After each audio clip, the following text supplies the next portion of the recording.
Do you remember that night? They called. It said that Stacey hadn't got to work. There's already an aerial search going on. They found Stacey on the side of a road and a bunch of wildflowers. Instead of going to Stacey's wedding, now we're going to Stacey's memorial. She's buried in her wedding dress. She was really excited about getting married. She really loved Jimmy. She told me that she wasn't very excited to get married because she was sleeping with a black guy named Rodney. Wow, you need to be careful with this. They found that Rodney Reed's DNA is identical to the DNA recovered from Stacey Stites' body. Am I being charged with something? If Rodney Reed did have a relationship with Stacey Stites, doesn't that complicate your case? He was a black male having sex with a white girl. I knew my son had been railroaded. I got to fight these people to save my son's life. Free Rodney Reed! Free Rodney Reed!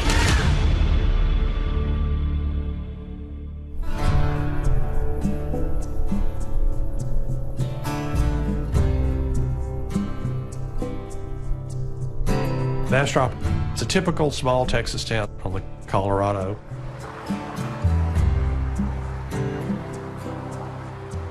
It's a town that represents a wide swath of what Texas is all about. Certainly the churches, football on Friday nights. All Bears, Bastrop led 76-9. That is not a typo, folks.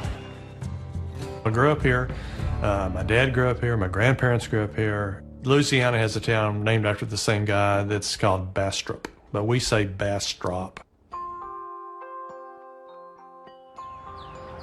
I'm a fifth-generation Bastropian. Bastrop is known as the home of the Lost Pines. It's an old town, and there's a lot of history.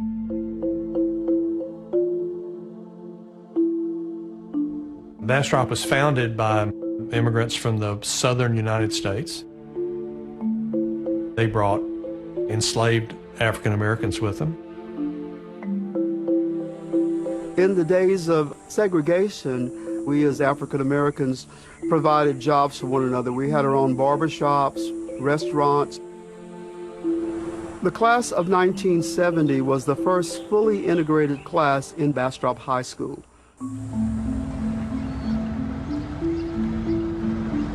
In the mid-90s, even at that period of time, the African Americans and the whites were, I think, separated in a lot of ways.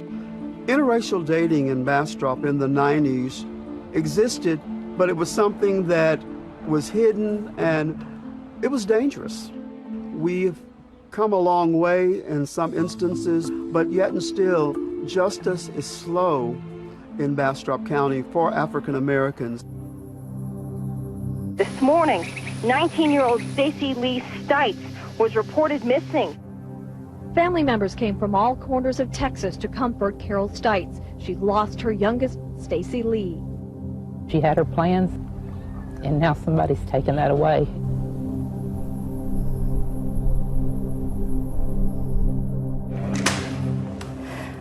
I think you just about got it. Where am I? You're in the far end there. Yes, yeah. Gravity take hold. There you go. Yep. It's been 24 years Yes. since you lost your daughter, Stacey. Tell me a little bit about Stacey. Stacey was your youngest of 5. I found out that I was pregnant with Stacey, and I had cancer at the same time. And so I put off any drugs or any chemicals to keep that child alive until I had her, because that soul was more precious to me than mine. From the time she was able to move, she was up and at 'em. She was like the white tornado. That's exactly what they called her when she was little. She was into everything and did everything and friends with everybody. I was friends with Stacey in high school. We were involved in some church groups and sports together.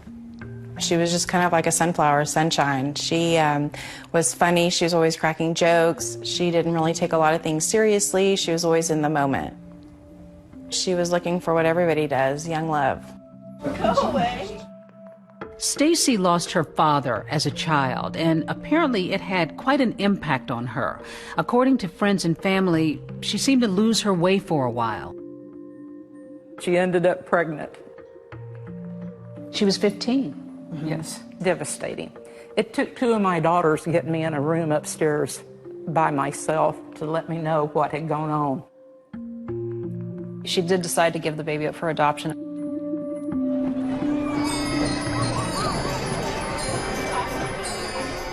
Every year, Smithville has their jamboree. That's where Stacey met Jimmy Fennell. He was on duty at the festival, you know, security. And they got to talking, and they talked, and they talked, and they talked. Pretty soon, he was hanging around the house, and they talked and talked. What did you think of him? I like Jimmy. He was raised in the church that I was raised in. He's had the same values that I was raised with. I thought he was heaven sent. This guy was here, and it was just about everything that I wanted in a son-in-law. She was more outgoing, he was a little more conservative, but I thought he was good for her. That's the picture of her and him. That was at his graduation when he became a policeman. Jimmy began working for the Giddings Police Department. Stacey was very excited about their relationship. Stacey moved in with Jimmy in his apartment upstairs, and Carol lived in the same building downstairs, catty corner to Stacey and Jimmy's apartment. They moved in together and they said, we're engaged, we're getting married. So that was just about, okay, at least you're getting married. You're not going to live in sin, as I would think of it. It was going to be a big wedding. She was so excited. She had planned every detail. Here's the thing for the Georgetown Church of Christ, the fees and the use of the church facilities. Yeah. She was wanting to make more money for her wedding. She went into HEB's grocery company, and they gave her a job in the produce department. And so Stacey had to be at work early in the morning. She was working hard. Every 2 weeks when she got paid, she was making a payment on the wedding dress. There was excitement in the beginning, but I think as every day kind of ticked by, it was less and less. I know that it was definitely stressful for her just because she had to work and come home, and she was expected to do laundry, clean. For a 19-year-old, that's kind of a big transition. Does she share any concerns? She didn't share any concerns. That she was really excited about getting married. She really loved Jimmy. You were a little concerned, you were a little emotional before the wedding. Stress. And that you cried a couple of times. You thought that Jimmy wasn't quite as... I was the mother, and Stacey was my daughter, and I expected him to perform the way I wanted him to.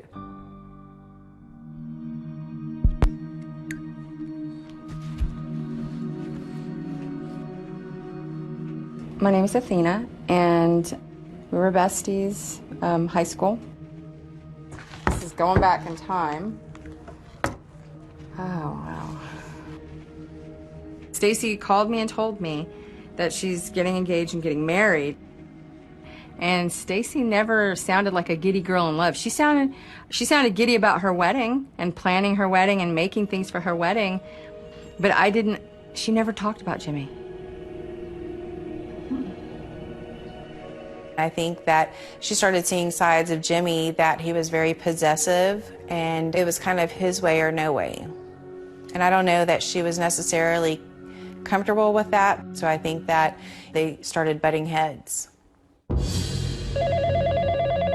Tell me, Carol, when you got the call.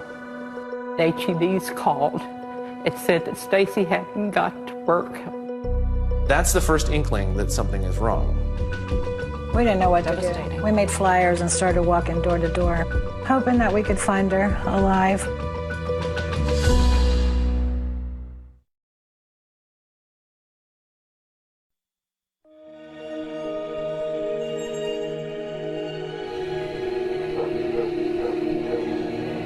Tell me about that night before April 22nd. Do you remember that night? It was normal, everyday evening stuff.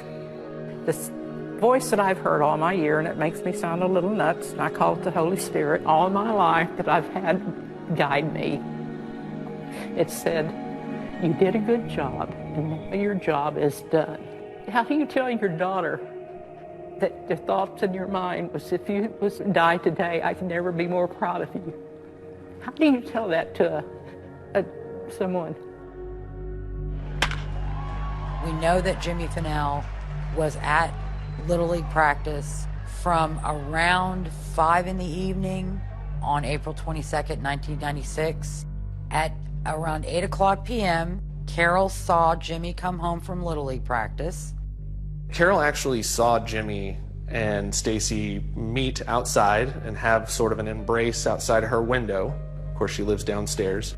And she saw Stacey walking with Jimmy, laughing and joking as they went up the stairs to their apartment. The last words out of her mouth was, Mom, I love you. And I said, I know you do.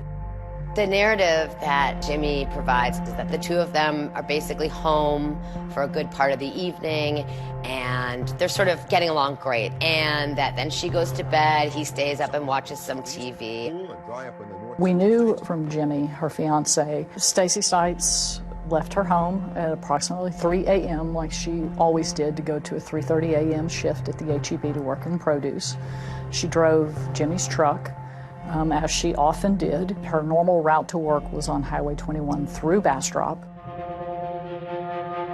Andrew Cardenas is a co-worker of hers, and he's there in the parking lot waiting for Stacey to arrive. Stacey never does. And Stacey's not one to be late for work. And that's the first inkling that something is wrong.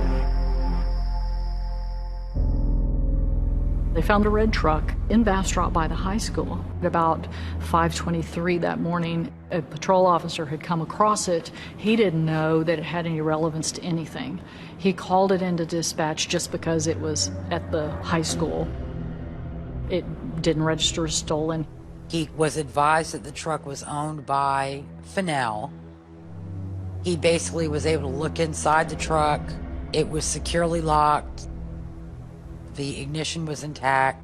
There was nothing overtly wrong that he knew about, and so he just went on his way and continued his patrol.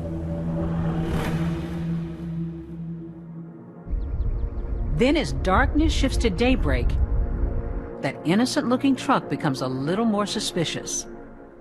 Roughly an hour later, around about 6:45 in the morning, Carol Stites gets a phone call from the grocery store wondering where Stacey is. She hasn't shown up. Stacey was always on time. Did you suspect something was wrong immediately? No, I thought maybe his truck broke down or something. I immediately turned around and called Jimmy. I said, Jimmy, Stacey didn't make it to H-E-B's. And he says, okay, I'll be down in just a minute. He's getting dressed, he's tucking in his shirt. She notices that he looks like he's just woke up. She grabbed the keys, she handed them to Jimmy so that he could go look for Stacey. My name is David Board. I worked as a detective for the Bastrop Police Department at the time of Stacey Stites' disappearance. I received a call of a missing person. Stacey Stites had left Giddings, Texas, and was en route to work at H-E-B in Bastrop and never made it.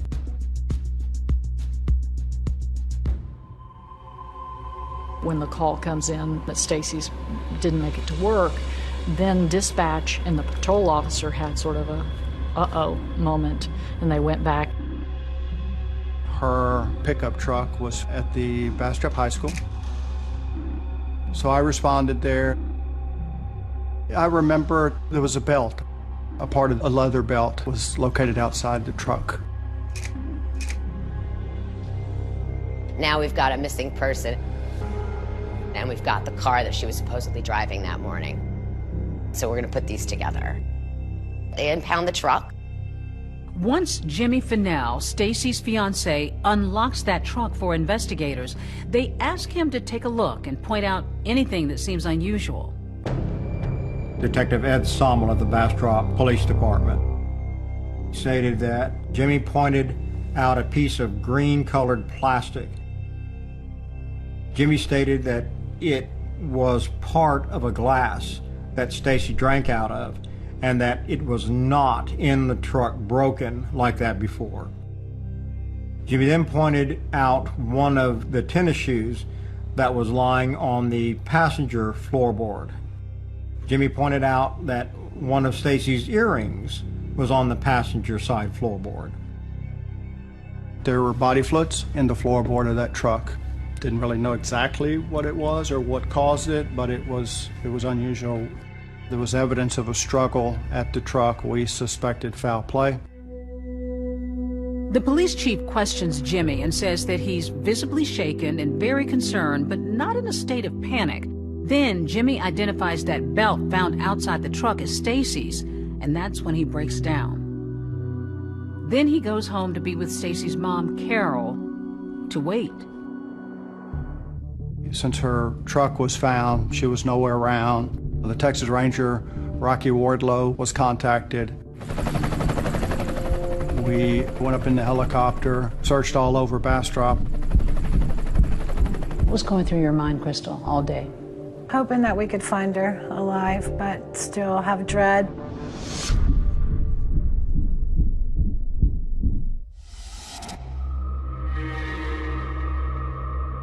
Stacey's body isn't discovered until about 3:30 that afternoon, alongside of a dirt road kind of out in the county. There was a fella who was out there for an appointment, and he had stopped to pick his wife wildflowers because it was the spring in Texas, and then he found her body. It had to be devastating. It was awful. It was awful. And then, as unbelievable as it may sound in this small town, just 2 weeks after Stacey's body is discovered, a second young woman is found dead in the woods. The citizens of Bastrop were believing they may have a serial killer on the loose.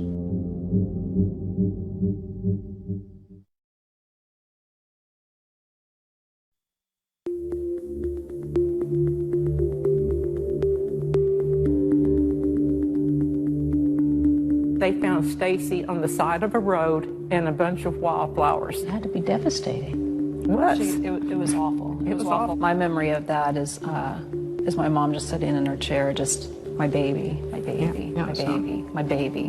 We had a bridal shower just a couple of days before she died. And all the bridal stuff was still sitting on my dining room table. How did you even process that? The pastor from the church is the one who told me, and my question to him was, how could God let this happen? Things happen. You know, this is the devil's world.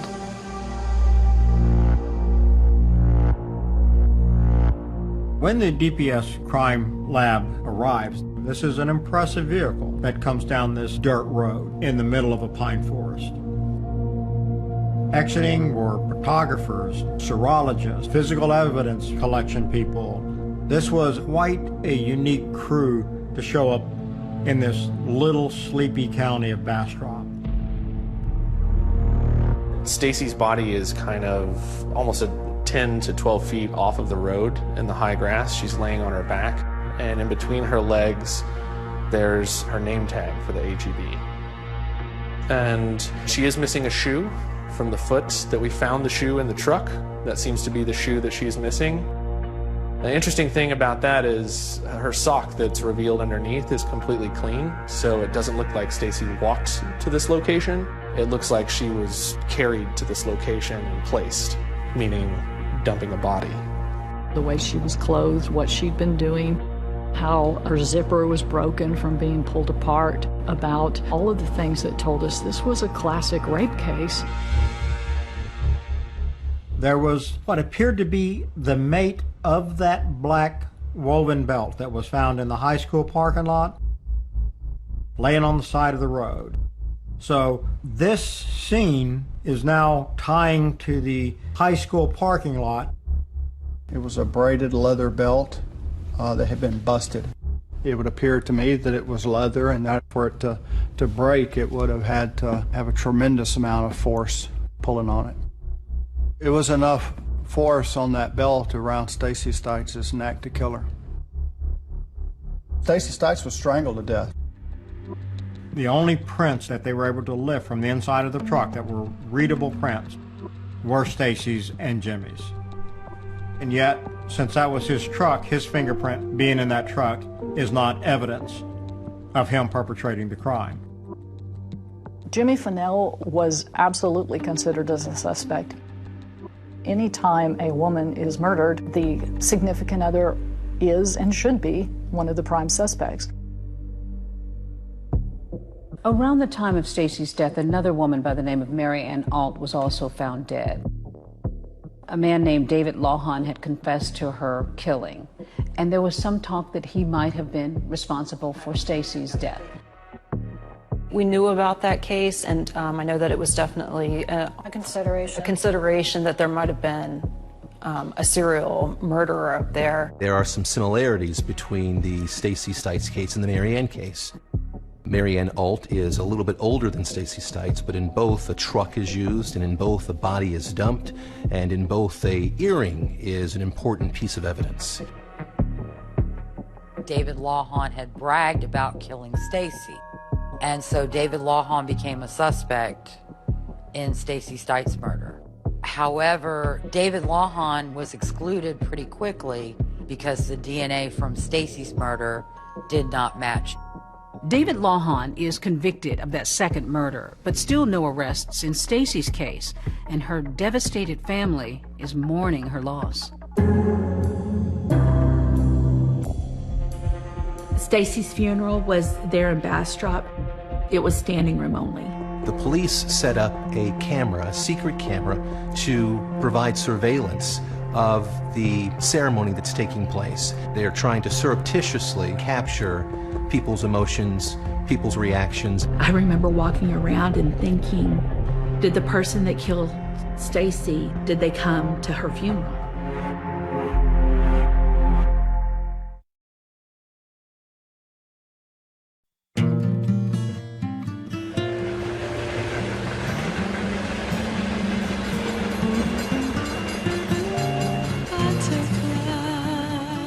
There are very few murders in Bastrop, a sleepy little southeast Texas town. Broken wings. And this one to be a young girl who went to high school, played sports, was active in her church. This would be the last person most people would believe would be involved in a crime.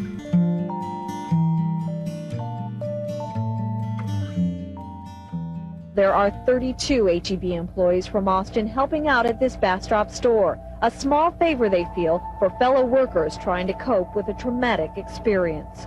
Very sad for what happened. Almost all of the more than 100 workers from this store are attending the memorial service for Stacey Stites.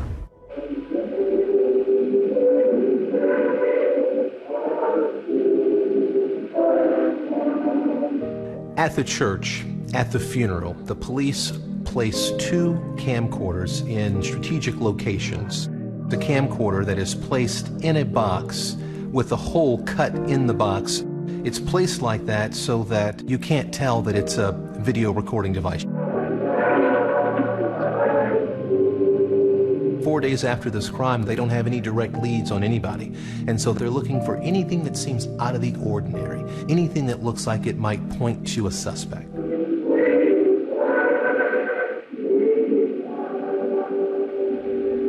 We were supposed to be getting together for a wedding in a few weeks.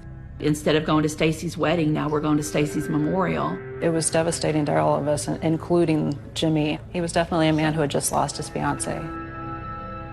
Jimmy went over to the coffin, and he had the wedding ring in his hand, and he put the wedding ring on her finger.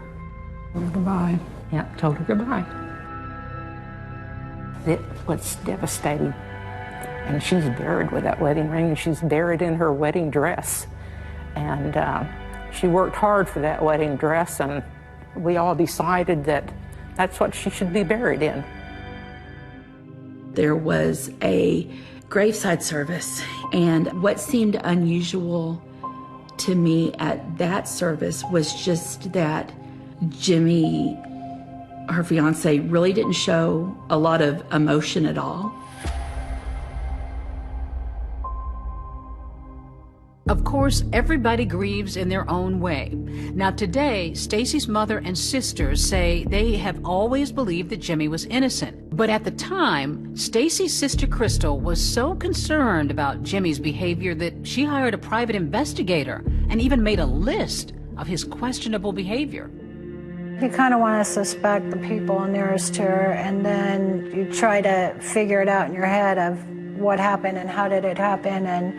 But once we knew that she had been raped, our emotions were like, it had to be somebody else. We did not believe that Jimmy had hurt Stacey at all. In fact, Jimmy himself even later talked about the pain he was feeling over Stacey's death. It's going to be with me forever. I'll think about it. It'll be there. There's no way it's going to go away. So Karen Blakely was the lead DNA analyst who processed the crime scene. She makes a telephone call to Rocky Wardlow, the lead investigator on the case. Karen Blakely told him the semen was deposited at the same time as the death. Essentially, she told him the rape happened at the same time Stacey died. It meant that Rocky Wardlow had the smoking gun. It meant that all he needed to do was to find the depositor of the semen. He is simply looking for a DNA match. Investigators obtained reference samples from 28 men who had some part in Stacey Stites' life. Acquaintances, friends, co-workers. Not one of them is a match, not even her fiancé, Jimmy Fennell. So the police are wondering, is there some other explanation? What if Stacey had been cheating? Could that be a motive for Jimmy Fennell to kill her? It was hard having the finger pointed at you. It was hard for them saying that, yeah, you killed Stacey, your fiance, that you did it because of these reasons, you know. But, you know, I kept in my mind that I didn't do it.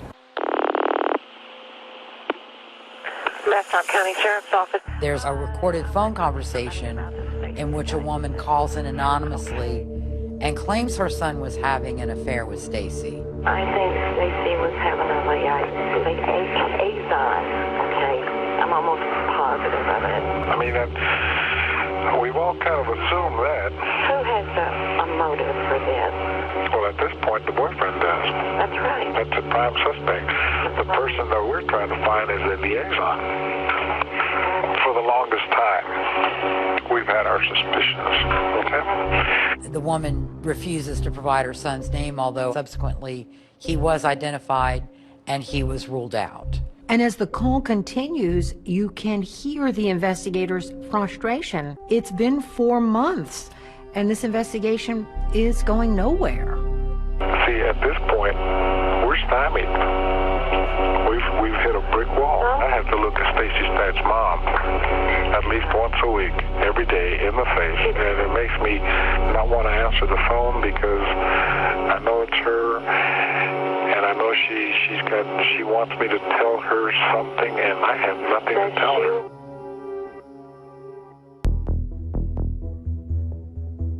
We can see that Rocky Wardlow continues to look at Jimmy Fennell through 1996 as his investigation continues to go on.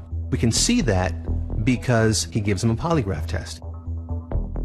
One of the questions asked Jimmy was, did you strangle Stacey? Jimmy answered he did not. Another question asked Jimmy was, were you involved in the death of Stacey Stites? Jimmy Fennell stated again he was not. The examiner determined that Jimmy was deceptive in these two answers. Jimmy, in defense of himself, said that he was emotional, that all he could visualize in his mind was her lying deceased in the casket. So it didn't concern you at all that he seemed to be deceptive on the polygraph test? No. Nah, I think we would talk about it and think that he was just upset. I think he felt bad that he didn't get up and take her to work that day. And then you feel like if I had been there, this wouldn't have happened. Right. What was it that led them to eliminate Jimmy Fennell? Because of the logistic problems. Jimmy's truck was found in Bastrop, and he was home in Giddings, which is some 30 miles away. And so that was the problem, is that law enforcement could never make it make any sense that Jimmy had any involvement in this, because they couldn't figure out how he ever could have gotten back home. Unless he had a friend who might have given him a ride. The investigators, the Texas Rangers, explored the possibility that somehow maybe someone had helped him, and they could never find anything or anybody that credibly could have helped him. They looked at the mileage on the different patrol vehicles there at Giddings PD where he worked to see if there was any of those that were off, and there weren't. They looked at whether there were bus fares for people that night, and there weren't any. They looked at cab fares to see if there was some way he could have taken a cab. Jimmy Fennell himself has always insisted that he is innocent. They thoroughly vetted all the evidence they had, and they cleared him. It was only after they matched the DNA to somebody that they dropped Jimmy as a suspect. Another woman is violently attacked, and this woman lives. And her case is about to change everything. I'm one of the investigators on the Stacey Stites murder. Do you even know who she is?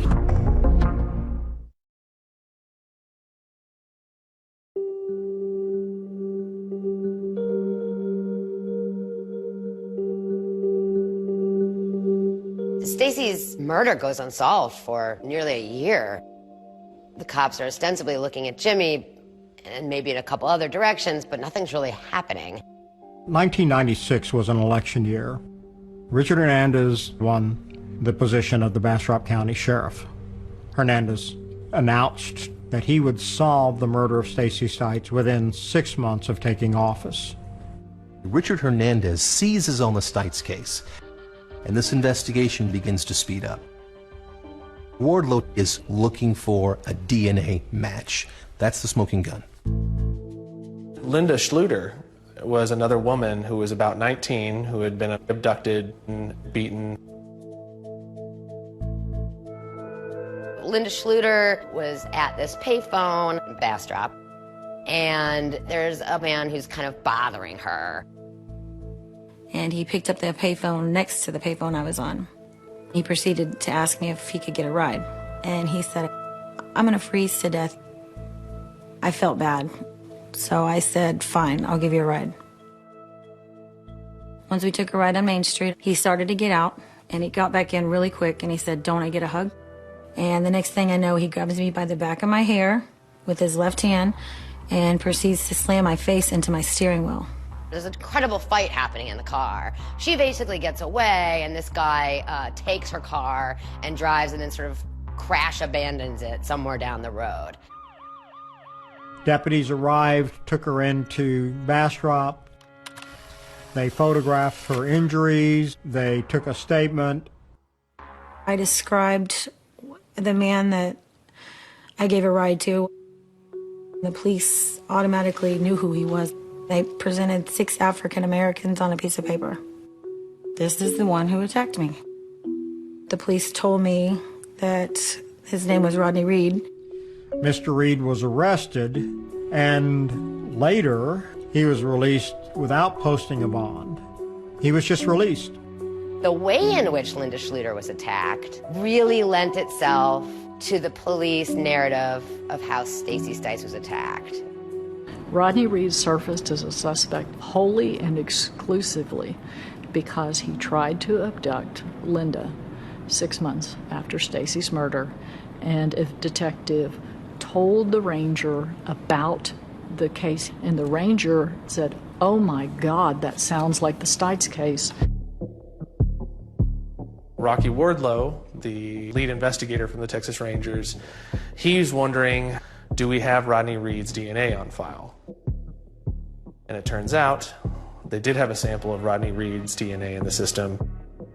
Because he had been involved with a woman in 1995 in some sort of a relationship. and she alleged that Rodney Reed had sexually assaulted her in her apartment. I responded and conducted a crime scene investigation. She ultimately declines to pursue charges against Reed, and that case is kind of dropped, but the police retain this biological evidence. Texas Ranger Rocky Wardlow, he requested that the serologist take the DNA off a washcloth and various other items collected in October 1995 and compare it to the DNA collected off Stacey Stites' body. It was a match. They found that Rodney Reed's DNA is identical to the DNA evidence recovered from Stacey's body.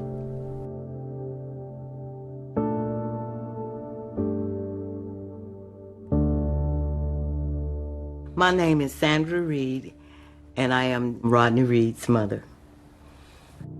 Richard Hernandez, the sheriff, and the city police came to the house, and I knew Richard before he even became sheriff, and they were looking for Rodney. Rodney was not there. So I said, Richard, what is this for? Well, me, I'm thinking it's drugs. Well, look, Richard, I said, now, people know Rodney don't sell drugs. He's not a drug dealer. He said, I know, Sandra. He said, but that's what they got. So, sure enough, Rodney came home. And I said, well, buddy, and get you some warm clothes, because I'm taking you to jail. So they basically get Rodney into the police station on a drug-related charge. But it all seems pretty much kind of a ruse in order to ask him about Stacey. I don't sell no drugs. So what are we talking about? Well, let me read you your rights and stuff first, Rodney, and then we'll get off into that. Oh, so what we're talking about is different than what... Yeah, that drug case, I just want to kind of push it off to the sides. Of course, you know that I'm one of the investigators on the Stacey Stites murder. You're one of the many, many people that we have talked to regarding this case. Talking with you was really nothing unusual. What I want to know from you is if you know this girl, and if you do, when did you meet her? Have you ever met her? Or do you even know who she is? No, I do not. I don't know what Stacey Stites. I've seen that stuff on the news and stuff like that, but I don't know that person. Never dated her? No, I haven't. What I would like to get from you, if you don't mind, is a written statement stating that I don't know the Stacey Stites. Do you have a problem with that? No, I don't. And along with the statement, what I'd like to do is, if it's okay with you, is to get a sample of your blood, get some saliva samples and some tear samples, so that we can compare that with some of the stuff that we already have. I don't mind doing things, but I'd like to have a lawyer, an attorney, to back me up on what I'm doing, Well, I understand. That's perfectly all right. Okay. No, David. Yeah. All this stuff here, am I being charged with something? We'll visit with you later about it. By the time the questioning is over, Rodney is charged with the murder of Stacey Stites. He stated that he was afraid. He was aware that Stacey was dead, and he was a black male having sex with a white girl in Bastrop. Stacey Stites was white. Rodney Reed was black. Rodney lived in Texas long enough to know what that meant. This case is about to draw big attention to the small town of Bastrop. He has some high-profile names coming to his defense now.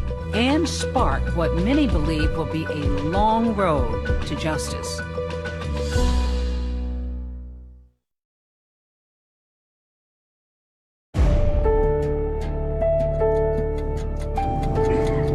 You're sitting here with me and the clock is ticking. To put them to death for something that they know that they did not do. I got to fight to save my son's life. How can you tell your daughter, if you die today, I can never be more proud of you? We know for sure, 100% positive, that Rodney Reed murdered my sister. We did not believe that Jimmy, her fiance, had hurt Stacey at all. They cleared him. An insurance lady provided an affidavit saying that Jimmy Fennell says, if you ever cheat on me, I will kill you and no one will ever know about it. What did the state completely get wrong as far as you're concerned about her death? Everything.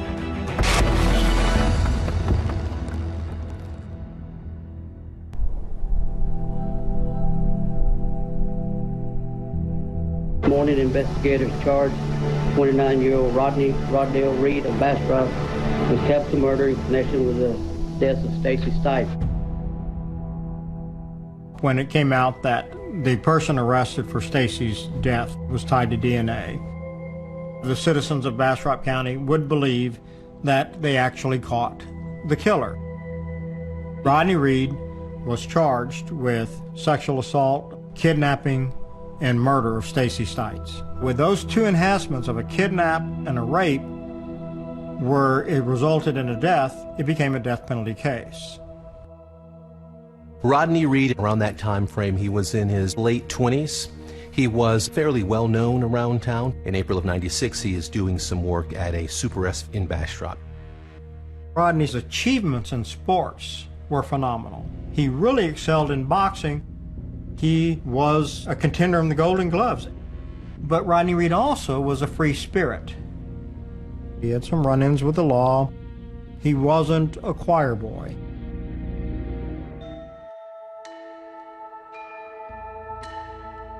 He had told me, Mama, I'm dating a girl and she's engaged to a cop. And I had warned him, Rodney, you have too many irons in the fire and you're gonna get burned. He said that they had a relationship, consensual relationship. There has never been any evidence whatsoever that there was any type of relationship. There's no notes, there's no letters, no phone records. My son was arrested for the murder of Stacey Stites. I knew it was a lie instantly. I'm hurt to the core.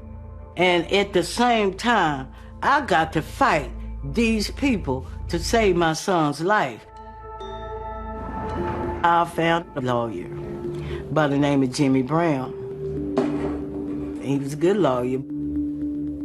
I went out to meet Rodney. I knew that he initially denied knowing Stacey, and I asked him about that. Rodney stated that he and Stacey were having sex. Stacey would pick him up at various locations, one being the H-E-B parking lot.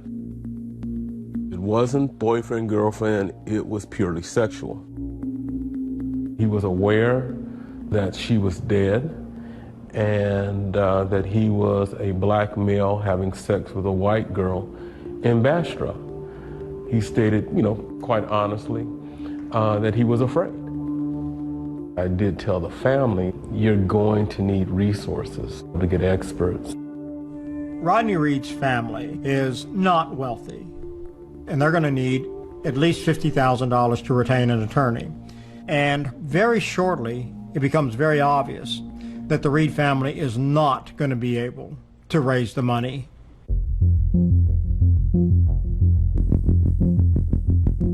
At that time, in January of 1998, the court appointed Calvin Garvey and Lydia Clay Jackson to represent Rodney Reed. The state had almost 2 years to investigate the case. We only had 2 months to prepare. We had numerous motions for continuance. The ruling was generally, I'll give you more funds, but never any more time. The trial of State of Texas versus Rodney Rodell Reed. It started May 4th, 1998. This is arguably the largest case that Bastrop had ever seen. Now, this trial has been front page news here in Bastrop. And a lot of the townspeople we discovered have already formed their own conclusions. At that time, a capital murder case in a small town like Bastrop was unusual. There was also the racial component to it. a African-American defendant, a white victim, and that raised the tension around that case in Bastrop. I have 6 sons. Rodney is my 4th son. I have faith in God. This was too wrong. I have a God, and I'm believing in him, and I will hold on to my faith with God that he will bring my son home. I turned it over to God because it all works out in the end, and God's still in control. She had hopes and dreams, and he took that all away. In the opening statements, the prosecution made it clear that the DNA was really the heart of their case. The prosecution called the DNA Cinderella's slipper, and it only fits one person. This is DNA that was found inside of Stacey Stites that matches Rodney Reed. The defense told the jury that they were going to provide evidence that Rodney Reed and Stacey Stites had a relationship, and that would explain the DNA. In front of an all-white jury, prosecutor Lisa Tanner began her opening arguments and laid out the narrative that the prosecution would go with the entire trial. That morning, Stacey Stites got up at 3 or so. She left her apartment to go to a 3:30 a.m. shift at the HEB. Her normal route to work was on Highway 21 through Bastrop, where she would go through the railroad tracks going into Bastrop. And Rodney Reed either jumped in her truck or talked his way into her truck, much like what he did with Linda. We believe from there that Rodney Reed raped her and strangled her, and then dumped her body on the road, and then put her truck less than 6/10 of a mile from his home and walked home. Jimmy Fennell testified in the trial. He gave the timetable and the timeline of where they were, how much he loved his fiancée, and that he didn't kill her. The state's key witnesses were Megan Clement and Dr. Bayardo. These individuals painted a damning picture for Mr. Reed. Dr. Bayardo took the stand and he opined on Stacey's time of death. And this time of death that he put was 3:30 in the morning. And this was devastating to Rodney's team because it put Stacey in Bastrop at the time of her death. It set the foundation for the fatal blow to be delivered. Their most powerful witness in the name of Megan Clements. Megan Clement was a serologist who tested vaginal samples from Stacey, and she connected them with the DNA with Rodney Reed. What I was really waiting for was the testimony about this affair that they contended was happening between Rodney and Stacey. They had one witness who said someone matching Stacey's description came to Reed's house, but she got Stacey's name wrong. Other witnesses that we talked with, in large part, feared there would be retribution should they testify on Rodney's behalf. I knew we were in trouble. Prosecutors are about to deal a devastating blow as they pile on evidence that will cripple Reed's case and his overwhelmed defense team. It is a free-for-all. Rodney's defense attorneys were scrambling to try to get their ducks in a row.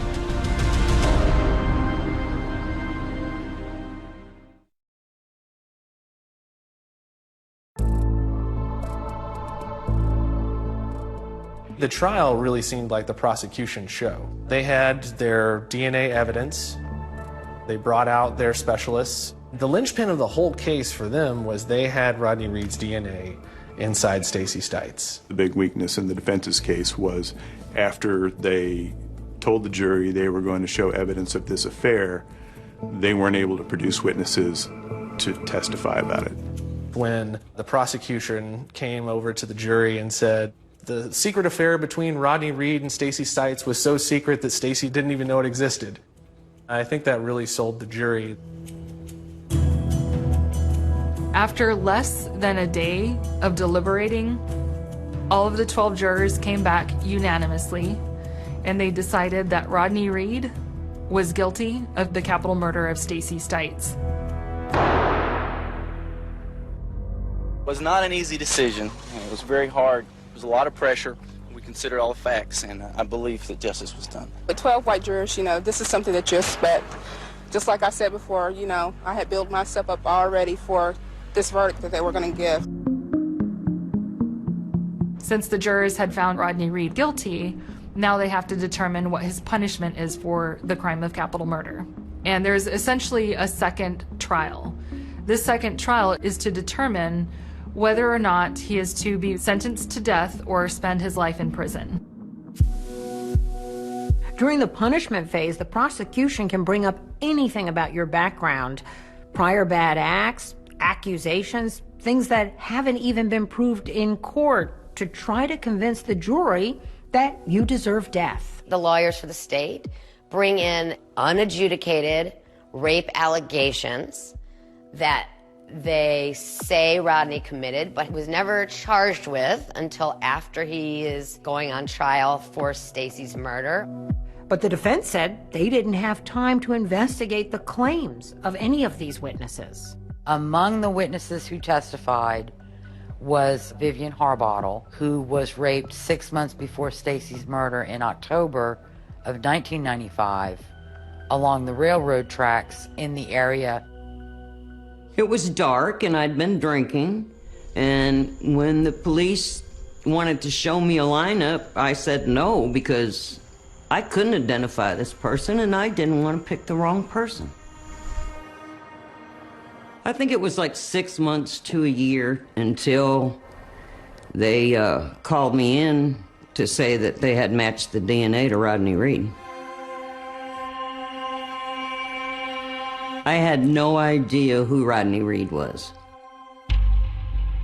One of the other witnesses at the punishment phase was a young woman by the name of Angela Hamby. Angela Hamby was a 12-year-old girl that lived in Bastrop. Sometime in '89, in the first week of September '89, she was raped. That case went unsolved for years until the advancement of DNA, and the DNA that was collected from Angela Hamby was cross-referenced with Rodney Reed's DNA, and it was a match. You also have the Linda Schluter case, where the states decided that all of these additional cases were committed by Rodney to bolster the notion that he had murdered and raped Stites. When you have witness after witness after witness coming and saying, the man who's seated next to you did these terrible things, taking a toll out of your client who's told you that no, he did not do that. Convicted murderer Rodney Reed is on death row in Huntsville. A judge formally sentenced him today for the murder of 19-year-old Stacey Stites. It's devastating news for one family. They got to cap the murder out of the deal, and that's what they wanted. That's true. News of justice and relief for another. I'm really glad that justice was served and that the system really does work. When he was sentenced to death, Deborah, did you have any doubt about whether this was the right person? We haven't had any doubt at all. No. We know for sure that 100% positive that Rodney Reed murdered my sister. I knew my son had been railroaded. For someone to put them to death for something that they know that they did not do. Once a defendant is sentenced to death in a capital murder case, the state will pay for all of his appeals up to his exoneration or execution. If you look at the entire universe of what has come up as evidence since Rodney's been convicted, you get a very disturbing picture. While Reed is appealing his death sentence, some startling claims emerge from a Texas Rangers investigation into Stacey Stites' former fiancé, Officer Jimmy Fennell. I just got raped by a cop. I need you to call. Are you there with him?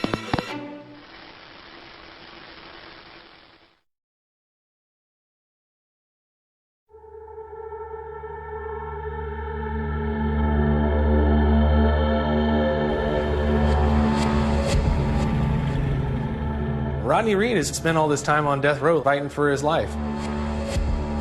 But what's going on with Jimmy Finnell? Well, he's moved on to another police department up in Georgetown. It's north of Austin.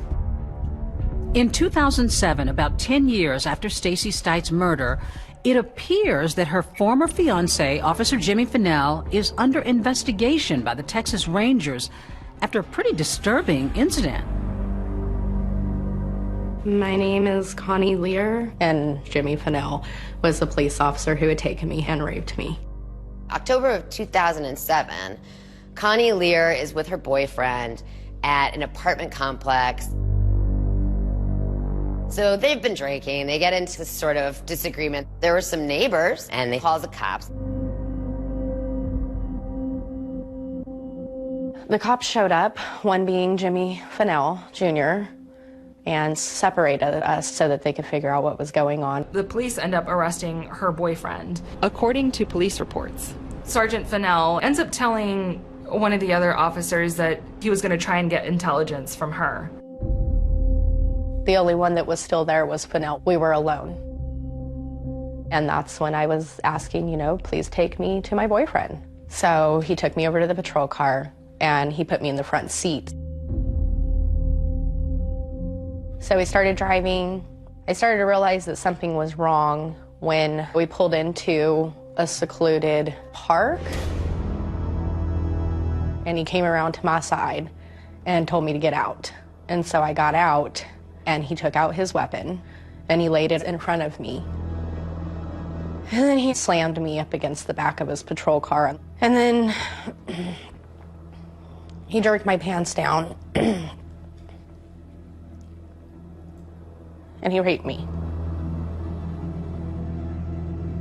And I didn't fight back because I was scared. And when he was done, he put me back in the patrol car, drove me back to the apartment complex, and he handed me a business card and told me that we were going to do it again the next day.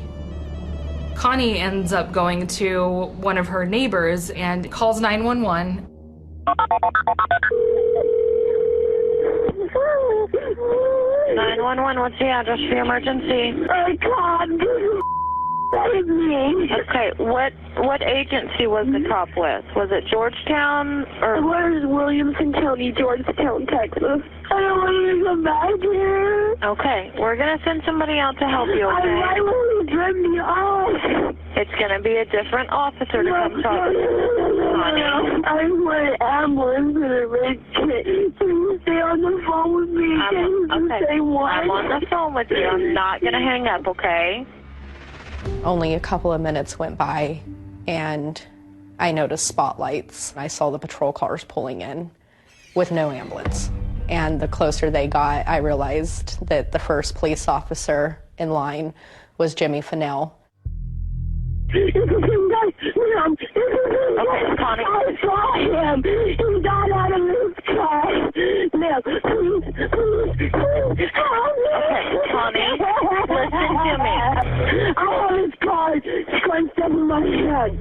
Ma'am, this is the same cop that okay, do you see the ambulance? There's not an ambulance. Okay, Connie, is there a female officer there with you? He says there's an EM officer around the corner where Jimmy Finnell is.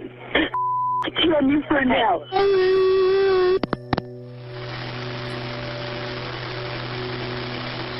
And according to what one of the other officers wrote in his report, Sergeant Finnell tells an officer she's claiming that I raped her. Connie says she was then placed in a police car and then forced to take back her claim that Finnell raped her. And I looked into the patrol camera, and I said I made the whole incident up. And after I was done, he said, okay, well, you're under arrest for public intoxication. Put your hands behind your back. After Lear was taken to the Williamson County Jail, she called 911, and she got the attention of the sheriff's office and the Texas Rangers. A criminal investigation was opened that same day.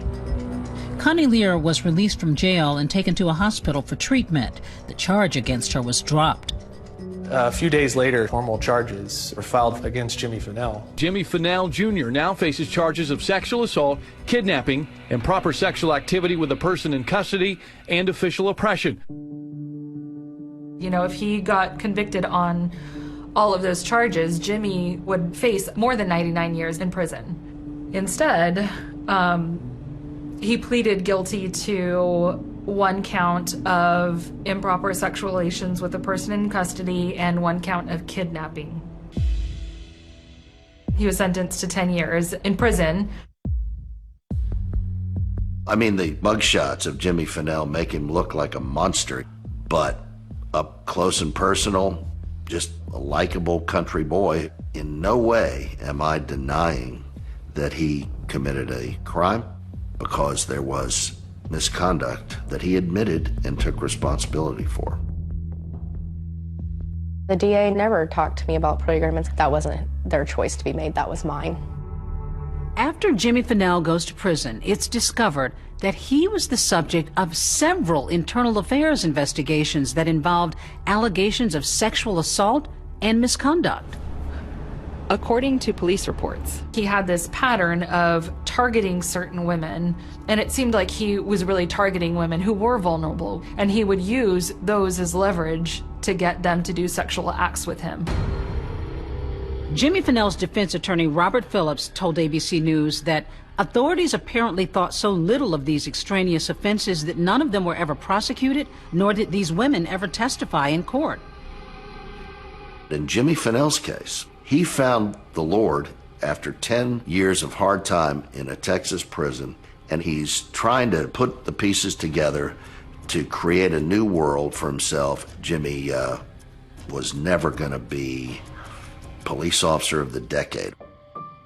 This is a person that is supposed to protect you. There's no 10-year sentence that frees me of the things that he did to me. While Jimmy Fennell has done his time and is out on a new path as a free man, Rodney Reed is still on death row. Rodney Reed's death sentence is not the end of the story. It's actually the start of a new chapter when attorneys from the Innocence Project step in to unearth a new witness. She told me she was sleeping with a black guy, and I remember being completely shocked. She and I both, proceeded to say, like, wow, you need to be careful with this.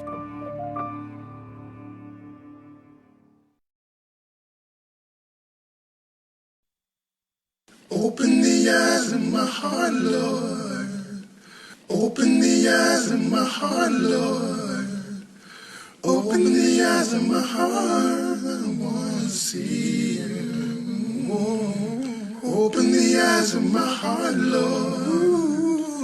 Open the eyes of my heart, I want to see you. Lord, I want to see you. I want to see you. See you high and lifted up to see you. Well, I think it's pretty hard for an African-American man to be accused of raping and murdering a white woman in the state of Texas, be found guilty, and not receive the death penalty.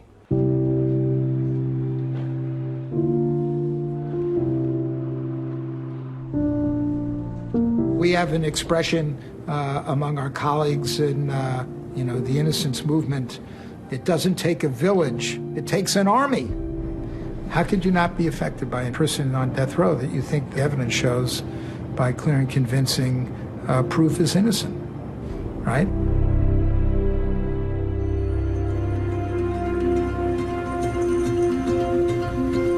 What I spend my time doing is calling individuals who may have information from that time back in 1996 who are willing to come forward. It's an enormous challenge. We are in a position now where 24 years later we're having to go out and try to speak to people and ask them about things they might have seen a quarter of a century ago.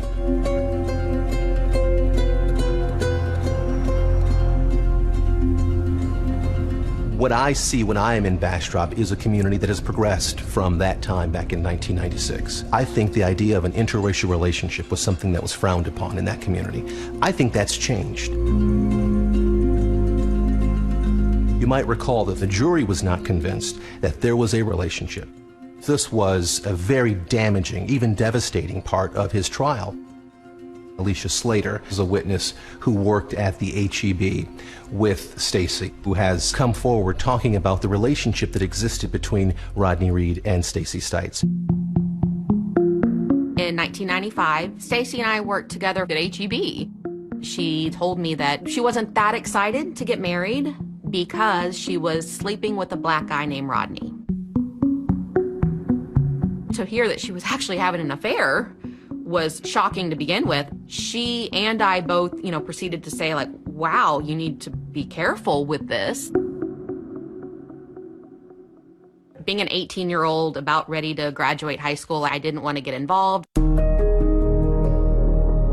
In a 2016 filing, the state contends that her account is patently unbelievable and that she failed to mention the secret affair when she spoke to police at the time of the murder.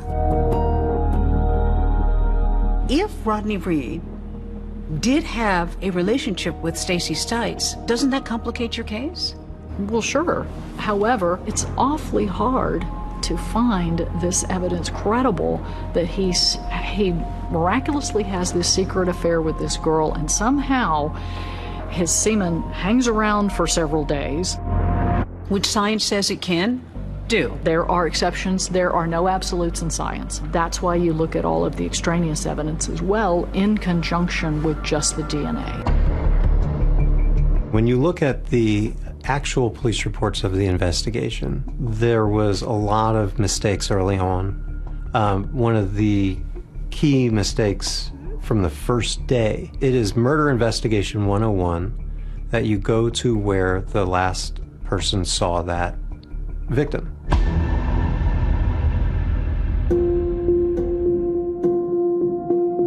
Why wouldn't they search Jimmy's apartment?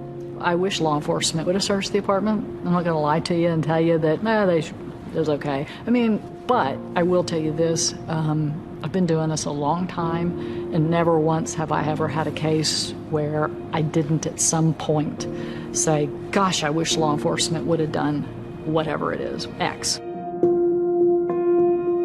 They were looking at Jimmy, but yet they turned his truck back over to him within a week. After they had fully processed it. But if they're looking at him as a suspect, why would they turn his truck back over to him? Well, why wouldn't they? Forensically speaking, they did everything that was available to examine the truck forensically at the time. And so it wouldn't have made any sense for them to keep it. He needed wheels. One of the challenges that I've had specifically working on this case is getting witnesses to come forward. The problem has been they're fearful. But we have 9 new witnesses in this most recent appeal. One of those witnesses is an insurance lady. She's trying to encourage Stacey Stites to purchase some insurance on her life. And Stacey sort of laughs and says, gosh, I'm so young. I have no need for insurance. And this insurance lady provided an affidavit saying that at that moment, before she can say anything more, Jimmy Fennell then says, if you ever cheat on me, I will kill you and no one will ever know about it. One of the witnesses who has come forward is a gentleman named Charles Wayne Fletcher, the former member of the Bastrop County Sheriff's Office. In an affidavit, Fletcher recalls Jimmy Fennell saying, I believe she is sleeping with a black man. Keep in mind, the way that Mr. Fletcher tells the story, Jimmy Fennell used a racial slur, and he didn't say the word sleeping. And every time a new person comes forward, it's more colorful and creative than the last. I keep waiting for Mother Teresa to be the next witness from beyond the grave. It's just nonsense. He's not guilty of murder. He didn't do it, and the evidence shows that. In its response, the state argues that neither witness is believable because they waited so long to come forward. What did the state completely get wrong, as far as you're concerned, about her death? Everything. They were like, oh my God, this is way off. Rodney Reed has been on death row for more than 20 years. With just weeks to go before he was about to be executed, we traveled to Texas to hear his story. You're sitting here with me and the clock is ticking. Yes. You set to be executed?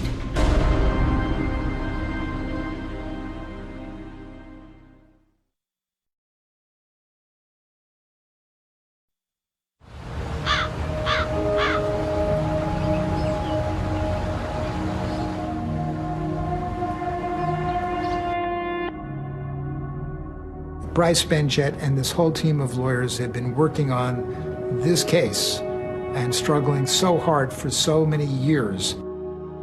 So one day I get a call from Detective Sergeant Gannon, and he had been looking at this independently. And he says, I found something new, and you guys got to hear about it. This homicide detective pointed out what he thought was obvious. That was a big deal. Detective Gannon. So Detective Sergeant Gannon. Nice to see you. You're former NYPD. Well, it's homicide, right? Yeah. The state's case essentially was that she was intercepted on her way to work, that she was raped, and that she was strangled. What did the state completely get wrong as far as you're concerned about her death?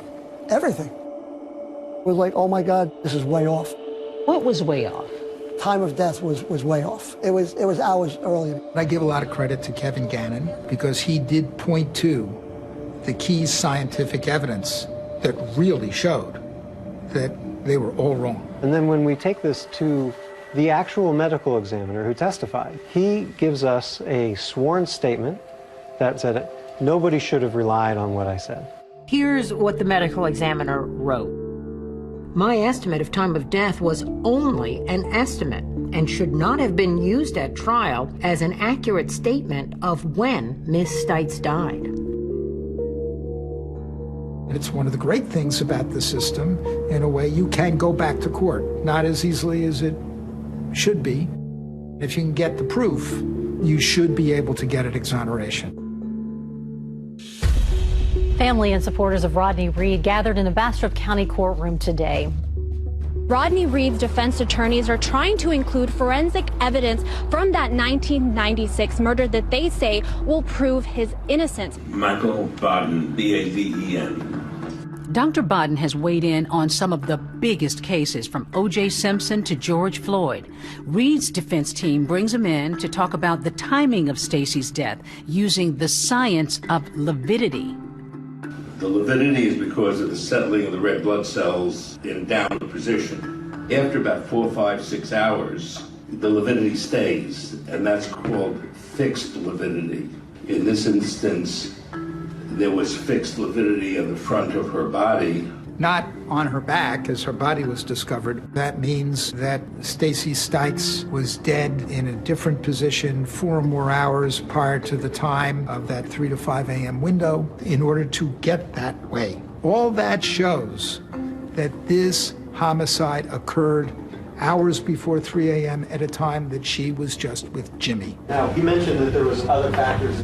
Yes, there was another, which is called classic sign of death, rigor mortis, which stiffening of the body. After somebody dies, it begins to set in where the body stiffens and contracts. And that process begins and goes through a period of about 12 hours and then begins to slacken. We have videotape of the body of Stacey Stites being examined, manipulated, and put into a body bag.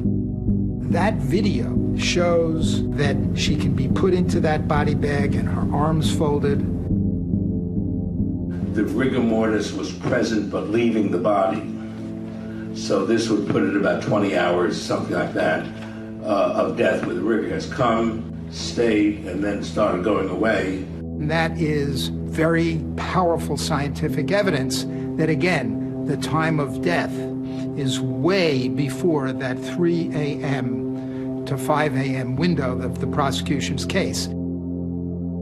If she's killed at midnight and not 3 a.m., then Rodney Reed is excluded as the killer.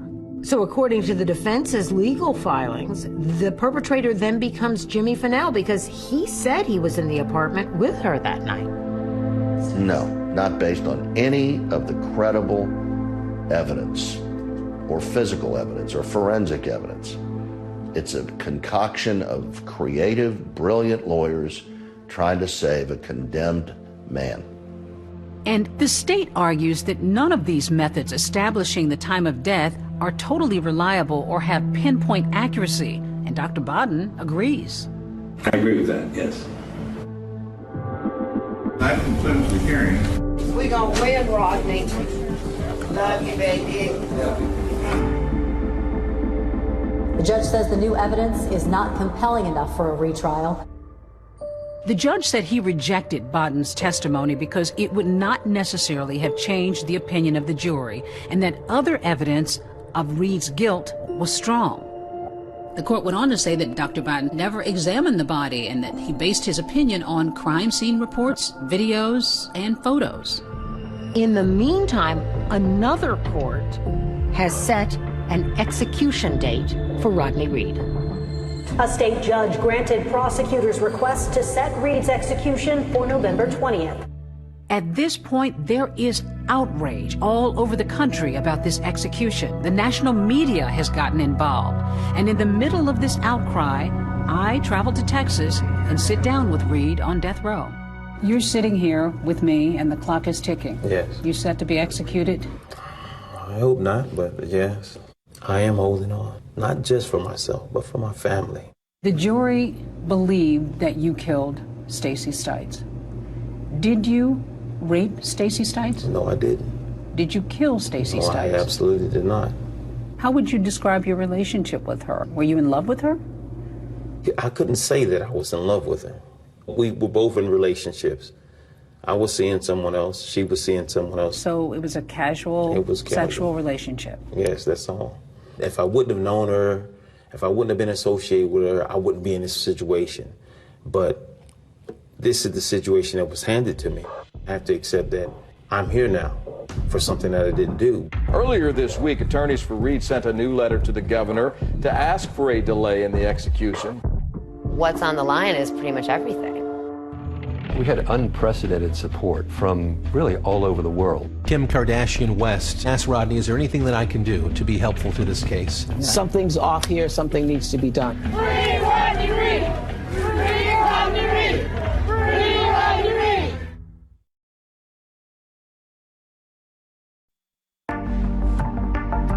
Free Rodney Reed! No! Free Rodney Reed!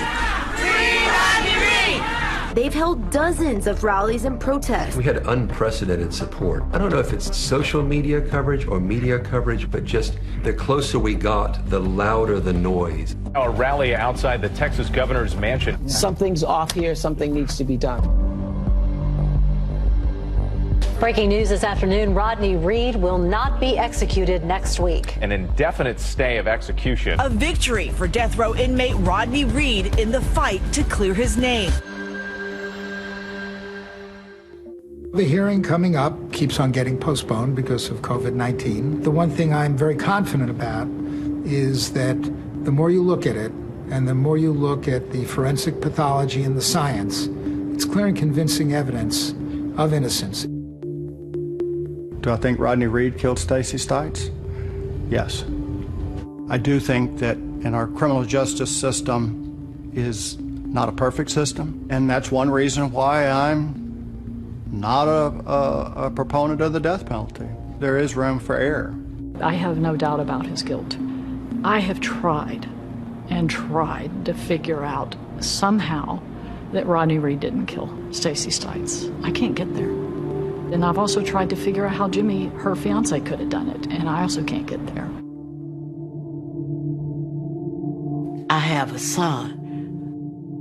son's life to save, and that's what I'm trying to do. That's what I'm doing. That's what I'm gonna do until I leave.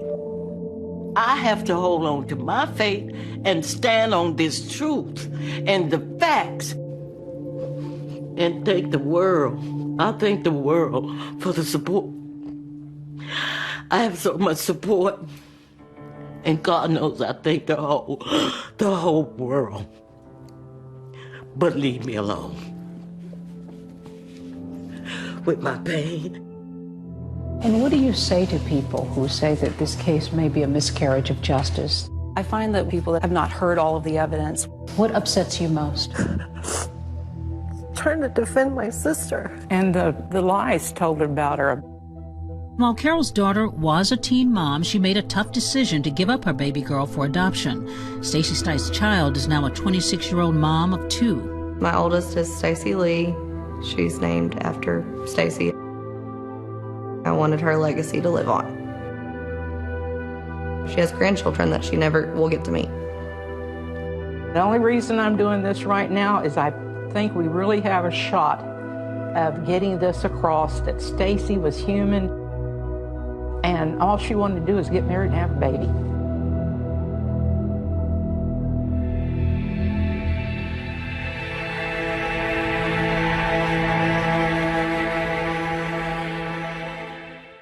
Began the methodical process of searching for physical evidence. The initial assessment was perplexing. The responding officers located no shell casings in the immediate vicinity of the body.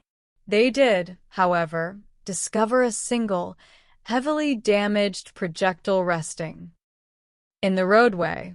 The absence of casings suggested either that the shooter had meticulously collected their evidence before fleeing, or that the weapon used did not automatically eject its shells.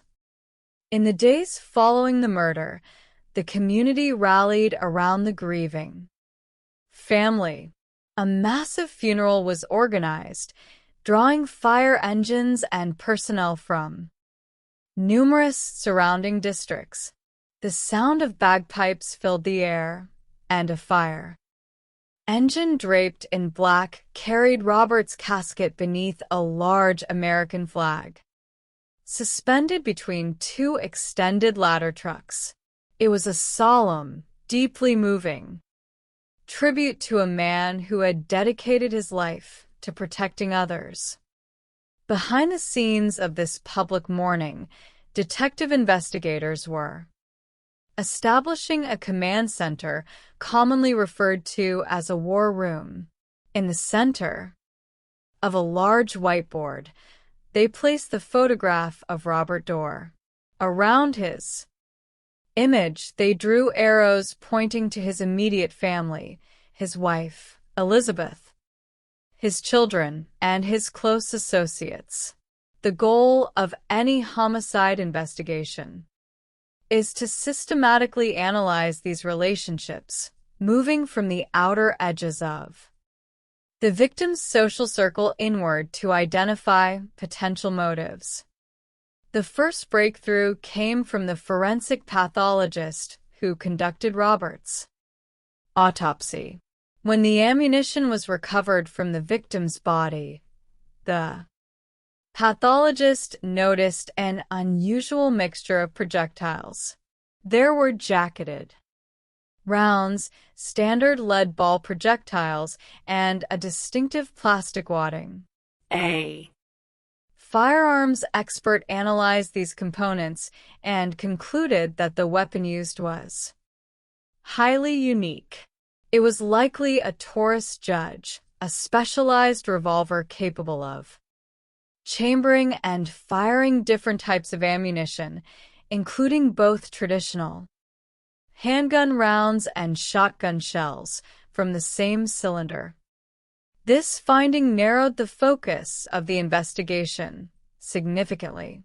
A search of local police records revealed that a Taurus Judge revolver had recently been reported stolen from an establishment known as River City Pawn Shop.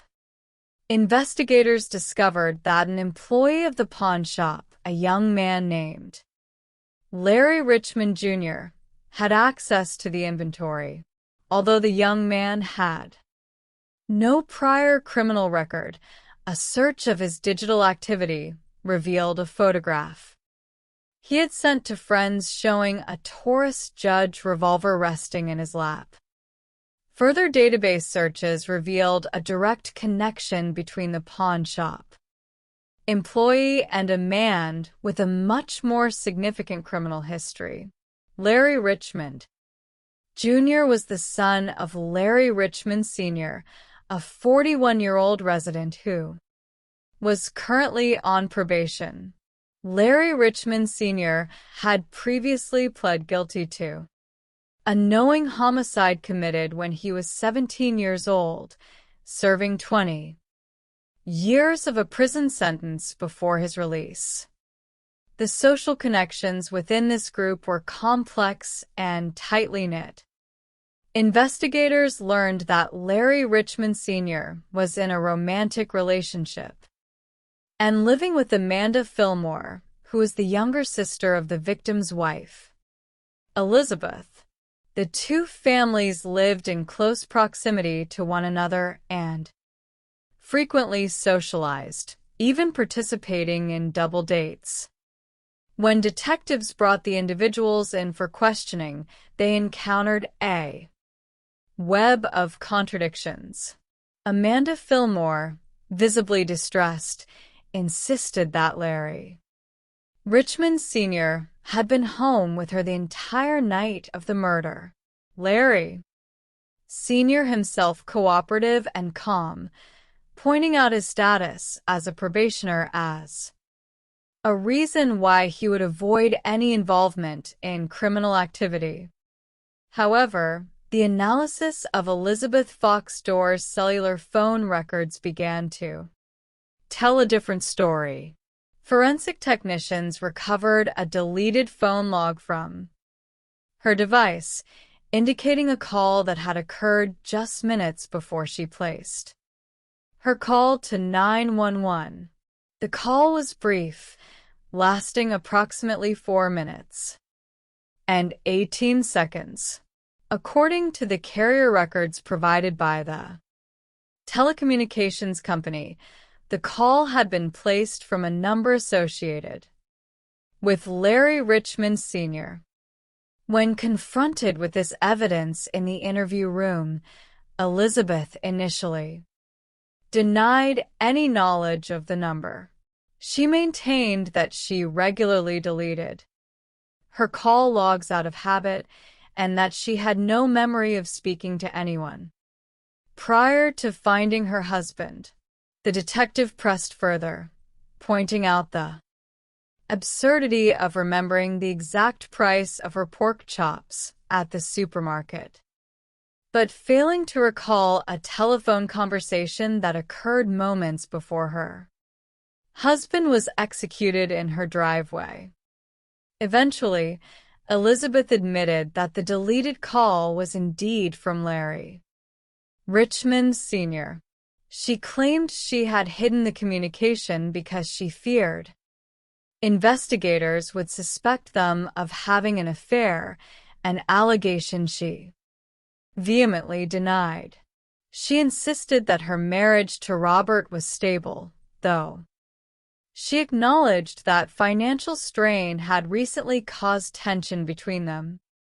The financial investigation revealed that Robert had been borrowing heavily to fund a lifestyle of sudden, lavish purchases.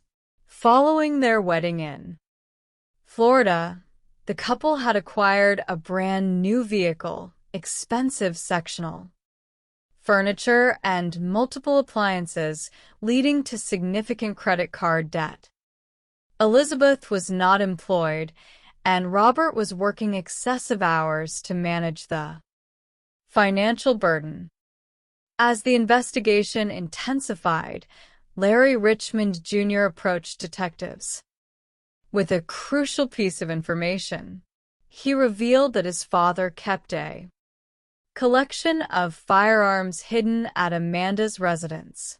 Surveillance footage from a neighboring property later showed Larry Richmond Sr. carrying a heavy plastic tote box behind the garage in the evening hours.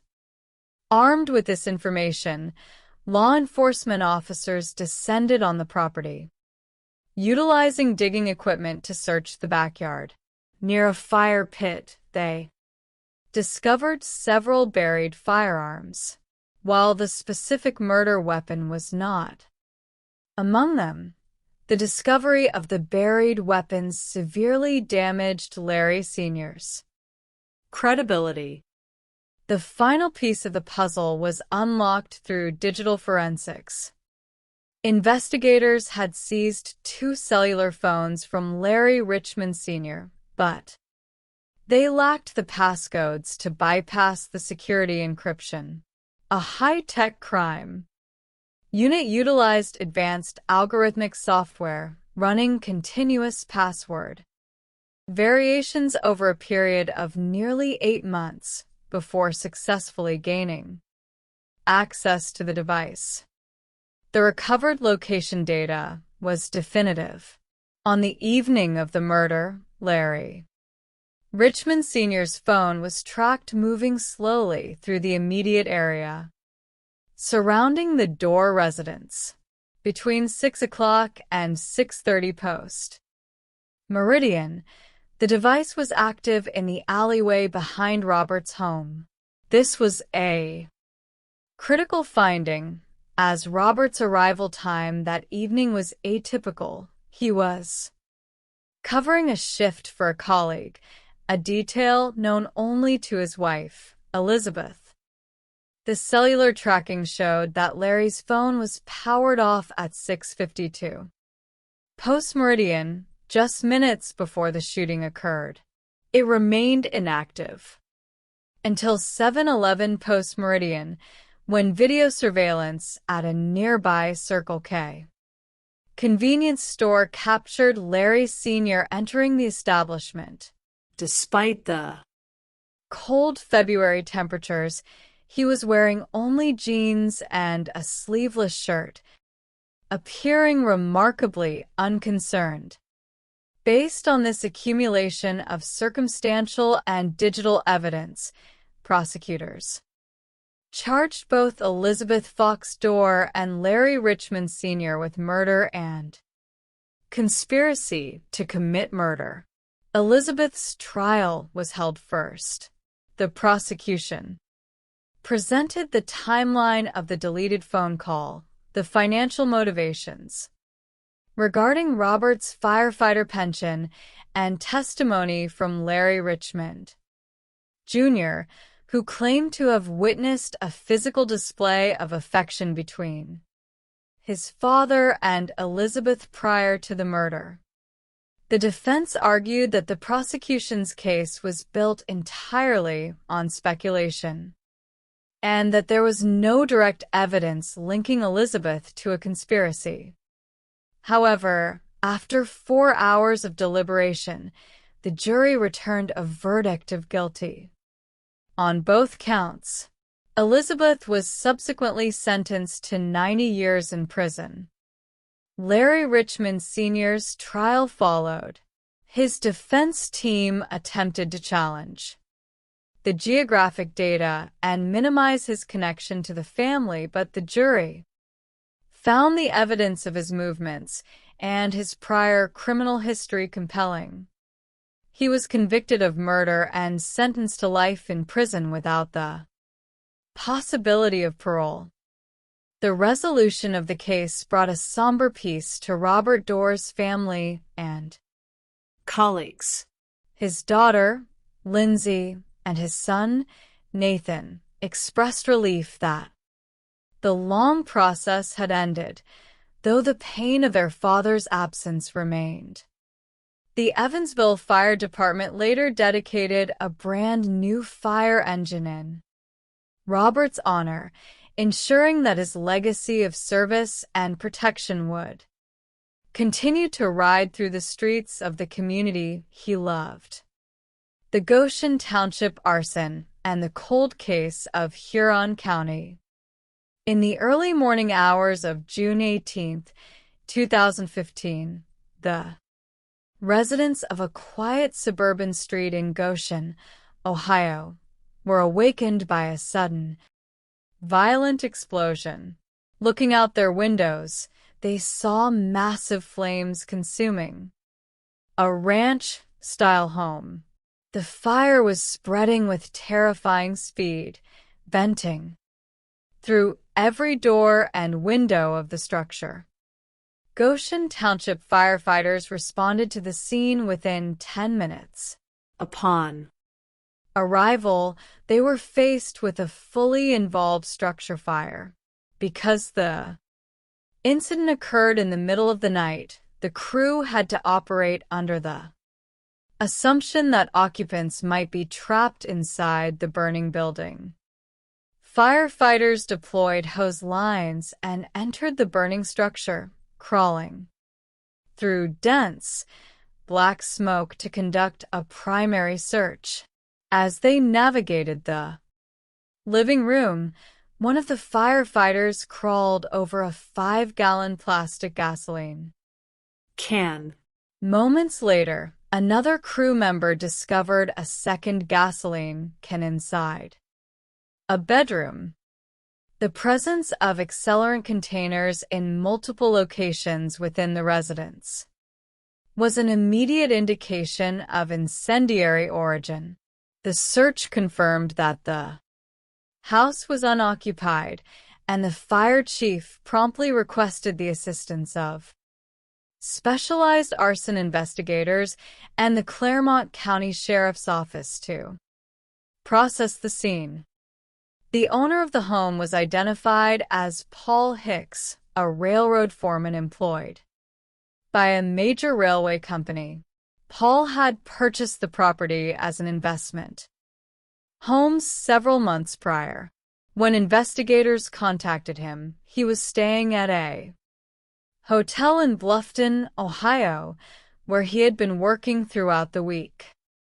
Paul returned to the scene and informed deputies that he had recently installed a high-definition security surveillance system at the property. The digital video recorder containing the footage had been placed inside 2 fireproof gun safes, which miraculously survived the extreme heat of the fire. When investigators retrieved and analyzed the recorded footage, they were presented with a highly unusual set of images. At approximately 1:15 in the morning, 2 individuals wearing protective white Tyvek suits approached the front door of the house. The male suspect carried multiple gasoline cans, while the female suspect possessed long, curly blonde hair that hung conspicuously over her shoulders, entirely exposed to the infrared camera.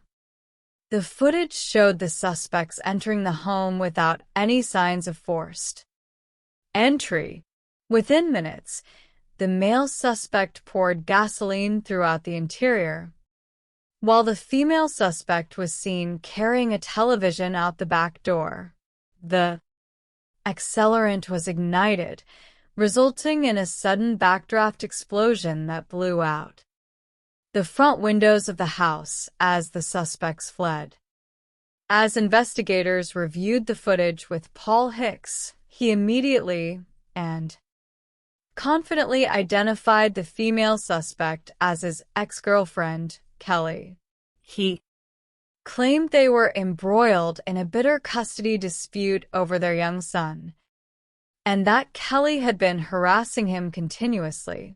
He provided phone logs showing that his cellular device had received over 90 calls from Kelly's number on the night of the fire. Furthermore, Paul pointed to a prior incident of criminal damaging that had occurred at his property 2 months earlier, where a woman matching Kelly's physical description was captured on camera damaging a hot tub. Based on this identification, local police obtained an arrest warrant for Kelly, executing it during a planned child custody exchange at a local supermarket. Kelly was taken into custody, highly confused and visibly distressed. She maintained her absolute innocence, stating that she had been asleep at her mother's residence, 35 minutes away, at the time of the fire. She insisted that she had not placed any phone calls to Paul on the night in question. A civil defense attorney and insurance investigator named Zachary McCune began to analyze the case on behalf of the insurance provider. He obtained the official cellular tower records for both Paul and Kelly. The results were startling. Kelly's actual telephone records showed that she had only communicated with Paul 5 times early in the evening, with no outbound calls, occurring during the hours of the fire. The investigation then focused on how Paul's phone could have registered over 90 incoming calls from Kelly's number if she had not made them. Technicians discovered that a specialized application called Spoof Card had been utilized. This software allowed a user to disguise their outbound telephone number, causing any chosen number to appear on the recipient's caller identification. The digital trail of the spoof card transactions led investigators to a specific Internet Protocol address. This address belonged to another woman who had previously dated Paul Hicks. When questioned, she admitted to having a relationship with Paul, but denied any knowledge of the fire or possessing a cellular phone. Investigators searched the financial records associated with this associate and discovered 2 highly unusual purchases.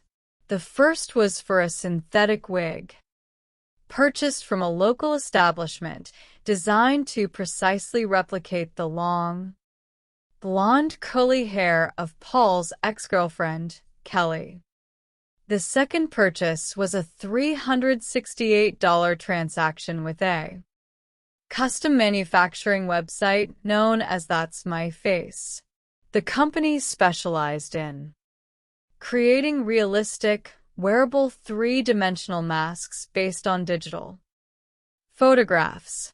A subpoena sent to the company returned the order details, revealing that the mask had been manufactured using photographs of Kelly's face, which had been uploaded from accounts controlled by Paul Hicks. The implication of this discovery was profound. Paul had meticulously planned an arson of his own property, utilizing a custom mask and a wig to frame the mother of his child for the crime, thereby attempting to secure full custody of their son and collect a significant insurance payout. The insurance company denied Paul's claim, and a subsequent civil lawsuit concluded with a $400,000 judgment against Paul for fraud. The criminal authorities subsequently charged Paul with aggravated arson, insurance fraud, and perjury. He eventually entered a guilty plea to insurance fraud, receiving a sentence of probation, while the arson charges were dropped. However, the exposure of Paul's calculated deception in the arson case caught the attention of law enforcement officers in Huron County, Ohio, located approximately 100 miles away. Investigators there had been holding a cold case file since October of 2001 concerning the suspicious death of Paul Hicks' first wife, Regina Rowe Hicks. Regina was a young mother who had been described by her family as joyful, independent, and deeply devoted to her 4-year-old son, Montana. She had married Paul Hicks in her youth, but friends and family noted that over time, Paul's controlling behavior had caused her to withdraw from her social circles. In the summer of 2001, a suspicious fire had destroyed the couple's home while they were reportedly away on a fishing trip. The couple received a $60,000 insurance settlement, which Regina used to secure her financial independence. She purchased a distinctive white Camaro, filed for divorce, and began dating another man. On the evening of October 18, 2001, Regina was scheduled to pick up her son Montana from Paul's custody at a rural property owned by Paul's best friend, Stephen Gates. Regina never arrived at her mother's house, and her white Camaro was reported missing. 4 days later, a local farmer noticed an unusual object submerged in a deep pond on his agricultural property. Responding deputies and a dive team recovered the white Camaro from the water. Inside the vehicle, on the passenger side floorboard, they discovered the deceased body of Regina Hicks. The physical evidence within the vehicle was highly suspicious. The passenger seat was reclined, and Regina's feet were wedged beneath the dashboard in a position that suggested she had not been driving the vehicle when it entered the water. The driver's seat was pushed completely back, indicating a much larger individual had been operating the car, and the driver's side window was rolled down. The autopsy revealed that Regina had suffered 3 distinct blunt force impacts to her scalp, which were sufficient to stun or render her unconscious. The presence of water and silt in her respiratory tract indicated that she was still alive and breathing when the vehicle entered the pond, ultimately dying of drowning. Her toxicology screening was completely negative for any illicit substances, contradicting claims made by Paul that she had disappeared during a drug bender. Despite the highly suspicious circumstances, the case went cold due to a lack of direct physical evidence or admissions. Regina's mother, Losella, spent the remainder of her life campaigning for justice, erecting billboards and contacting media outlets before passing away from cancer without receiving answers. The breakthrough came over 2 decades later. A local podcaster, Ashley Ford, began producing a series of investigative episodes focusing on Regina's death. The renewed public attention and the efforts of the Ohio Bureau of Criminal Investigation prompted detectives to reevaluate the original witness statements. Investigators focused on Stephen Gates, Paul's lifelong friend, who had claimed in 2001 that Regina had never arrived at his property on the night of her disappearance. Recognizing that Gates was the key to the timeline, detectives and a special prosecutor met with Gates and his legal representative. Fearing potential criminal exposure and prosecution, Gates secured an immunity agreement from the state in exchange for his complete and truthful testimony. Gates then provided a detailed account of the events of October 18, 2001. He admitted that Regina had indeed arrived at his property to pick up her son. An argument erupted between Regina and Paul in the driveway over child custody and support payments. Gates claimed he retreated into his garage to avoid the confrontation, turning on a tractor and a radio to drown out the noise. When Gates emerged from the garage, he observed Regina's white Camaro parked near the road. The dome light was on, and Paul was standing next to the open passenger door. Upon closer inspection, Gates saw Regina slumped inside the vehicle. Paul informed him that she was dead and warned Gates that he was now an accessory to the crime. Under Paul's direction, Gates drove Paul's vehicle with the sleeping child in the back seat, following Paul as he operated Regina's Camaro. They drove to the secluded pond, where Paul steered the Camaro into the deep water, escaping through the open driver's window before the vehicle submerged. During the return trip, Paul utilized his cellular phone to place a call to Regina's number, attempting to establish a digital alibi. Armed with this testimony, a grand jury indicted Paul Hicks for the murder and kidnapping of Regina Hicks. At the trial, prosecutors presented Stephen Gates' testimony, corroborated by physical evidence such as muddy clothing found in Paul's bathtub on the night of the disappearance, and testimony from a subsequent girlfriend who stated Paul had researched techniques to bypass polygraph examinations. The defense emphasized the lack of physical deoxyribonucleic acid evidence linking Paul to the vehicle, and argued that Stephen Gates was an unreliable witness who had lied to authorities for 24 years.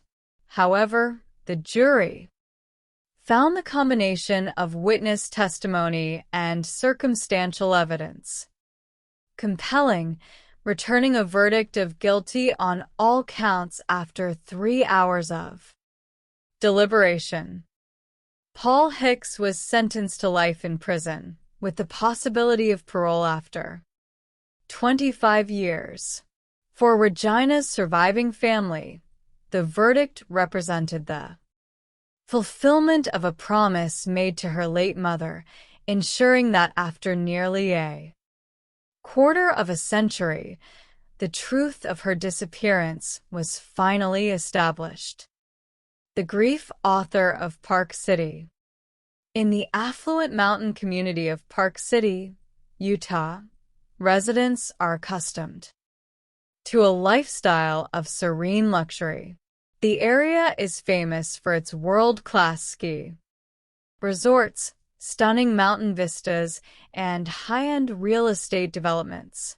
It was within this environment that Corey Richens established a successful career as a residential real estate developer, operating K. Richens Realty. On the night of March 3, 2022, Corey called 911. In a state of extreme panic, she reported that her 39-year-old husband, Eric Richens, was unresponsive and cold to the touch in their bedroom. Emergency medical technicians and Summit County Sheriff's deputies arrived at the residence shortly after 3 o'clock in the morning. First responders attempted life-saving measures, but Eric was pronounced deceased at the scene. Corey informed the responding officers that she and Eric had been celebrating a successful business transaction earlier that evening. She stated she had prepared a mixed drink for her husband, which they consumed in their bedroom before she went to sleep in her young son's room to comfort him during a night terror. Upon returning to her husband's bed, she claimed she found him cold and unresponsive. The initial medical hypothesis suggested a potential cardiovascular event or aneurysm. However, the subsequent toxicology report from the state medical examiner's office revealed a far more shocking reality. Eric's cause of death was determined to be a massive overdose of illicit fentanyl. The concentration of the synthetic opioid in his system was determined to be approximately 5 times the lethal dosage for an average adult. The discovery of a fatal fentanyl overdose in a successful, healthy father of 3 with no history of substance abuse immediately transformed the case into a suspicious death investigation. Detectives from the Summit County Sheriff's Office began a meticulous examination of the couple's personal and financial affairs. The financial audit revealed that Corey's real estate business was facing a severe, hidden crisis. She had accumulated millions of dollars in debt, largely through high-interest, short-term, hard money loans used to fund ambitious renovation projects. Her most significant liability was an unfinished $3 million mansion in Midway, Utah, which she hoped to complete and utilize as an expensive event venue. To manage her mounting debts, Corey had reportedly engaged in extensive financial fraud. Investigators discovered that she had forged signatures to secure a $250,000 line of credit against the family's primary residence, which was solely owned by Eric. When Eric discovered this unauthorized transaction in 2020, he was deeply disturbed. He sought the counsel of an estate planning attorney and secretly established a comprehensive family trust. Eric transferred his primary assets, including his stonemasonry business and the family home, into the trust, designating his sister Katie as the trustee and his 3 sons as the sole beneficiaries, effectively removing Corey from any direct inheritance. The tension within the marriage had escalated significantly in the months preceding Eric's death. On a family trip to Greece in 2019, Eric had become violently ill after consuming a beverage prepared by Corey, prompting him to call his sister and express a fear that his wife was attempting to harm him. A similar incident occurred on Valentine's Day of 2022. Corey purchased a bagel sandwich for Eric from a local establishment. After consuming a single bite, Eric suffered a severe physical reaction, requiring the use of his son's epinephrine autoinjector and a large dose of antihistamines to recover. He subsequently sent a text message to a close associate, stating that he believed his wife was trying to poison him. As detectives investigated the source of the fentanyl, they focused on Corey's cellular telephone records. They identified a high volume of communications between Corey and an associate named Carmen Lauber, who had previously worked for Corey's cleaning service and possessed a history of drug-related offenses. Law enforcement officers executed a search warrant at Carmen's residence, discovering drug paraphernalia and evidence of illegal firearm possession. Facing significant prison time, Carmen agreed to cooperate with the prosecution. She revealed that Corey had approached her on 2 separate occasions in early 2022, requesting that she procure strong pain medication, specifically specifying fentanyl. Carmen admitted to purchasing the illicit pills from a local dealer and delivering them to Corey at a designated real estate property. She stated that after the first delivery, Corey requested a stronger dosage, which Carmen subsequently provided just days before Eric's fatal overdose. The digital evidence further implicated Corey. Forensic searches of her personal computer and cellular devices revealed highly suspicious search queries performed in the weeks surrounding Eric's death.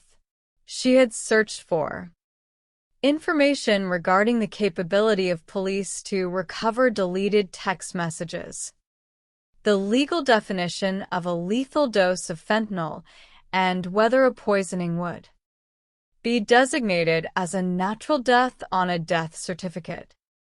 In a bizarre turn of events, During the year following Eric's death, Corey wrote and self-published a children's book titled Are You With Me?, which was designed to assist young children in coping with the loss of a parent. She appeared on local television and radio programs, presenting herself as a grieving widow, dedicated to helping others navigate their sorrow. In May of 2023, the Summit County Attorney's Office formally charged Corey Richens with aggravated murder and multiple counts of possession of controlled substances with intent to distribute. Her request for bail was denied, and she was remanded to the county jail to await trial. While in custody, a routine search of Corey's jail cell uncovered a handwritten letter addressed to her mother, commonly referred to as the Walk the Dog letter. In the letter, Corey instructed her mother to direct her brother to fabricate a story for the court, suggesting that Eric had routinely traveled to Mexico to purchase illicit drugs from ranch workers. This document was presented by prosecutors as clear evidence of attempted witness tampering.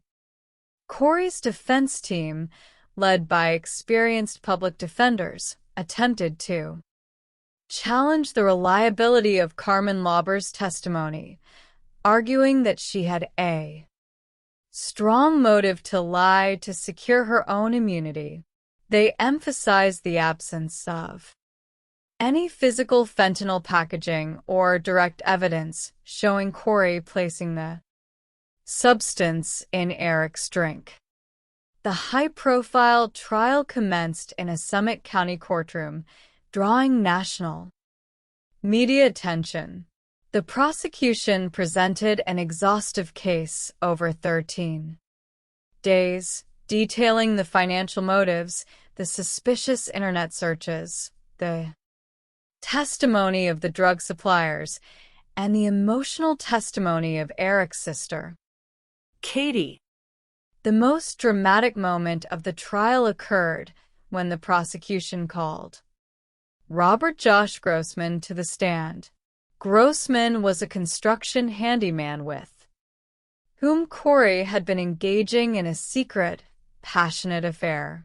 The prosecution displayed highly personal text messages exchanged between the two, where Corey expressed a desire for Eric to disappear so they could build a future together. Using the proceeds from the Midway mansion, Grossman became deeply emotional on the stand, weeping as he recalled Corey, asking him, following Eric's death, whether he had ever killed anyone during his military service in Iraq and how it had made him feel. In a stunning tactical decision that surprised the courtroom, the defense team rested their case immediately following the conclusion of the prosecution's presentation, calling no witnesses and presenting no alternative evidence.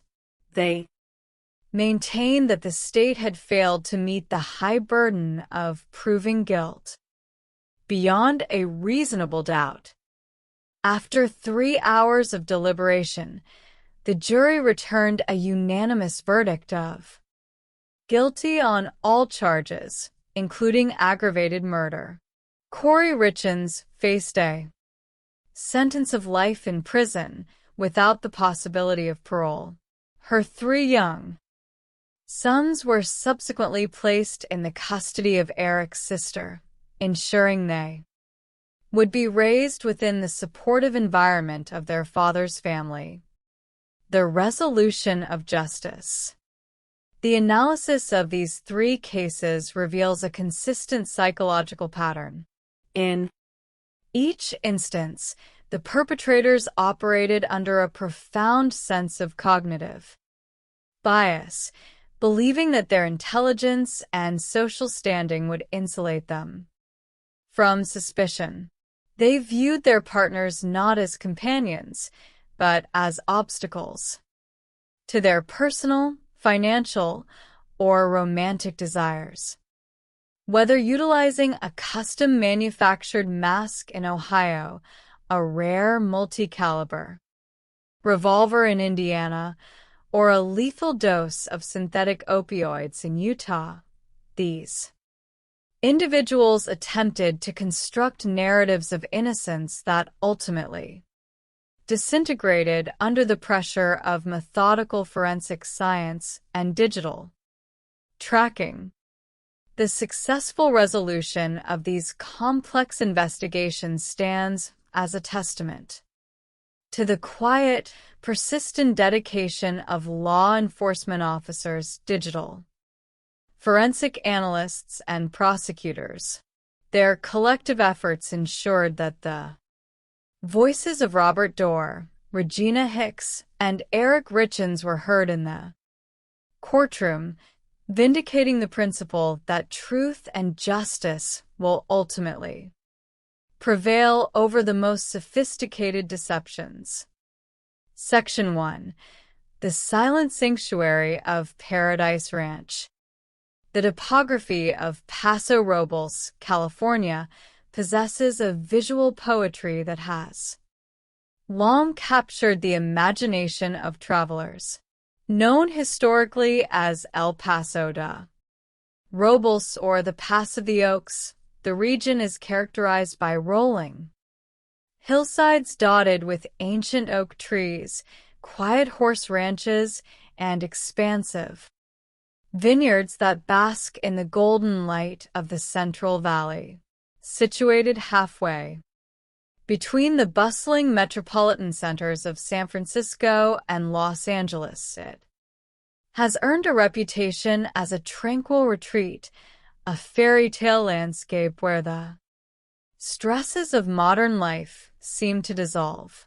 Yet down El Faro Road, nestled in a secluded portion of this picturesque countryside, an event occurred in the spring of 2018 that would shatter this pastoral illusion and expose the terrifying reality of human malice. Nancy Woodrum was a 62-year-old woman who embodied the warmth and industrious spirit of her community. Known as a fixture in downtown Paso Robles, she operated a popular beauty salon named The Strand.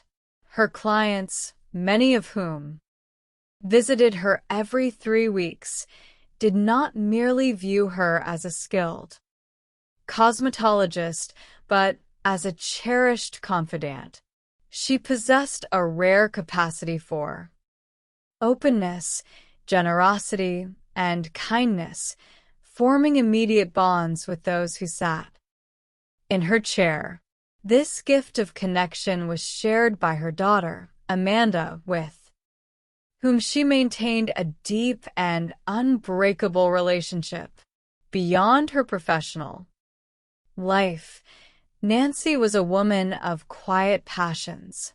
She loved nature, found solace in caring for her horses and farm animals, and was a deeply devout member of the Jehovah's Witnesses. Her faith gave her a profound hope for the future, a belief in a peaceful world, which reflected in her gentle demeanor. In 2006, Nancy and her late husband, Robert, a building contractor, purchased a fixer-upper property on El Faro Road. Through years of collective labor, they transformed the rugged estate into a stunning vacation rental. The property featured a magnificent 2-story Victorian home adorned with wraparound porches situated beneath the shade of a weeping willow tree. Nancy named this beloved sanctuary Paradise Ranch, a title that mirrored both her spiritual aspirations and the physical beauty of the estate. On Friday, The 4th of May, 2018, a wedding party consisting of more than 20 guests checked into Paradise Ranch to celebrate a ceremony. At a nearby vineyard, the bride, who had chosen the estate online for its charming and welcoming atmosphere, recalled meeting Nancy shortly after. Arriving, Nancy had welcomed her with a warm embrace, offering a kind hospitality that put the guests at ease. She mentioned that she would be staying in her private cottage on the property, ready to assist if needed. By Saturday, the 5th of May, the idyllic atmosphere of Paradise Ranch began to disintegrate.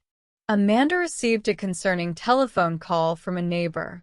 Nancy had failed to appear for a scheduled morning Bible study, an omission that was entirely out of character for the reliable 62-year-old. Amanda requested that the neighbor check on Nancy's cottage. When the neighbor arrived, she discovered the front door standing wide open and the television blaring to an empty room.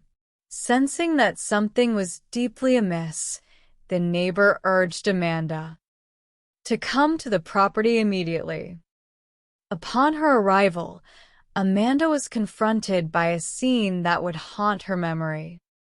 Inside the cottage, Nancy's personal belongings remained untouched. Her purse, car keys, cellular phone, and tablet computer sat on a bench, and her two vehicles were parked outside. However, her bedding was missing, and a dark, ominous stain was visible on the carpet. On closer inspection, Amanda observed what appeared to be blood spatter on the walls near the bed. Overcome with dread, her family contacted emergency services. When the 911 call was received, the dispatcher noted the extreme urgency of the situation. Responding officers arrived at a scene defined by a jarring contrast.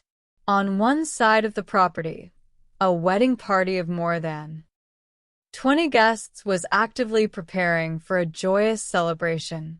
On the other side, Nancy's cottage was rapidly being cordoned off with yellow crime scene tape.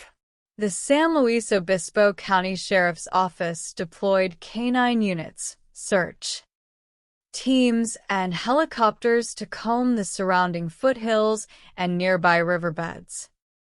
Among the responding personnel was Clinton Cole, then a senior deputy with the Sheriff's Office. Upon entering the cottage, Detective Cole observed several red flags that confirmed Nancy had been taken against her will. 2 large bloodstains marred the floor. A beige pillow left on the bed bore a significant amount of blood, and additional spatter was found on a nearby cabinet, the headboard, and the back wall. There were no signs of forced entry, suggesting that the assailant had either found the door unlocked or was someone Nancy recognized. As the evening of Saturday progressed, a critical discovery was made several miles away. An officer with the California Highway Patrol located several discarded items of bedding and clothing along La Ponza Road, approximately 6 to 7 miles from Paradise Ranch. The recovery included a blood-stained pillow, a sheet, a dress, a pair of shorts, and a shirt. Amanda later confirmed these items belonged to her mother. The geographical separation of the crime scene and the discarded bedding suggested a grim narrative. Nancy had been wrapped in her own sheets and transported from her home in a vehicle either severely injured or deceased. This development presented investigators with a massive challenge because the estate was rented to a large wedding party.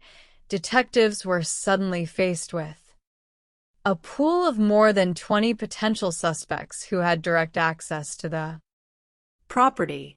Detective Cole and his colleagues recognized the necessity of interviewing every single guest. The process was painstaking and logistically complex, occurring amidst the chaos of a wedding weekend. Many guests returning from the ceremony to find their lodging transformed into a high-security crime scene were confused and distressed. To systematically eliminate suspects, investigators searched the driveway of the estate. Near the cottage, they noticed 2 fresh tire tracks and subtle scuffle marks in the dirt, indicating a physical struggle had occurred outside. Inside the bedroom, a forensic specialist named Janine climbed a ladder to inspect the blood-stained pillow from a vertical vantage point. From this angle, she observed a partial handprint impressed in blood on the fabric. The presence of this print suggested the pillow may have been used as a weapon to suffocate or smother the victim, leaving behind a crucial source of foreign deoxyribonucleic acid. Forensic technicians swabbed the bloodstain and dispatched the sample to a state laboratory for urgent analysis. As the interviews with the wedding guests proceeded, detectives focused heavily on one particular individual whose whereabouts on the night of the disappearance could not be immediately verified. Unlike the other guests, he had not attended the rehearsal dinner at a local winery, claiming instead to have remained at the estate. When questioned further, his demeanor shifted from cooperative to resistant, raising immediate concerns among the investigative team. Determined to resolve this anomaly, detectives traveled to the guest's residence in Northern California for a follow-up interview. During this encounter, the guest's wife presented photographs from her mobile phone that clearly depicted her husband at the rehearsal dinner on Friday night, correcting his previous timeline. Relieved of suspicion, the guest voluntarily provided a buccal swab for deoxyribonucleic acid comparison, which ultimately excluded him from the investigation. With the wedding guests cleared, investigators expanded their inquiry to other individuals who had access to Paradise Ranch. Nancy had recently decided to sell the estate to dedicate her time to full-time ministry. To prepare the home for escrow, she had hired a variety of local contractors, including painters, plumbers, and carpenters. Detectives compiled a list of every worker who had visited the property in the preceding weeks. Among the names was Sean Bloom, a general contractor who had recently been terminated by Nancy following a heated dispute over the quality of his work and outstanding payments.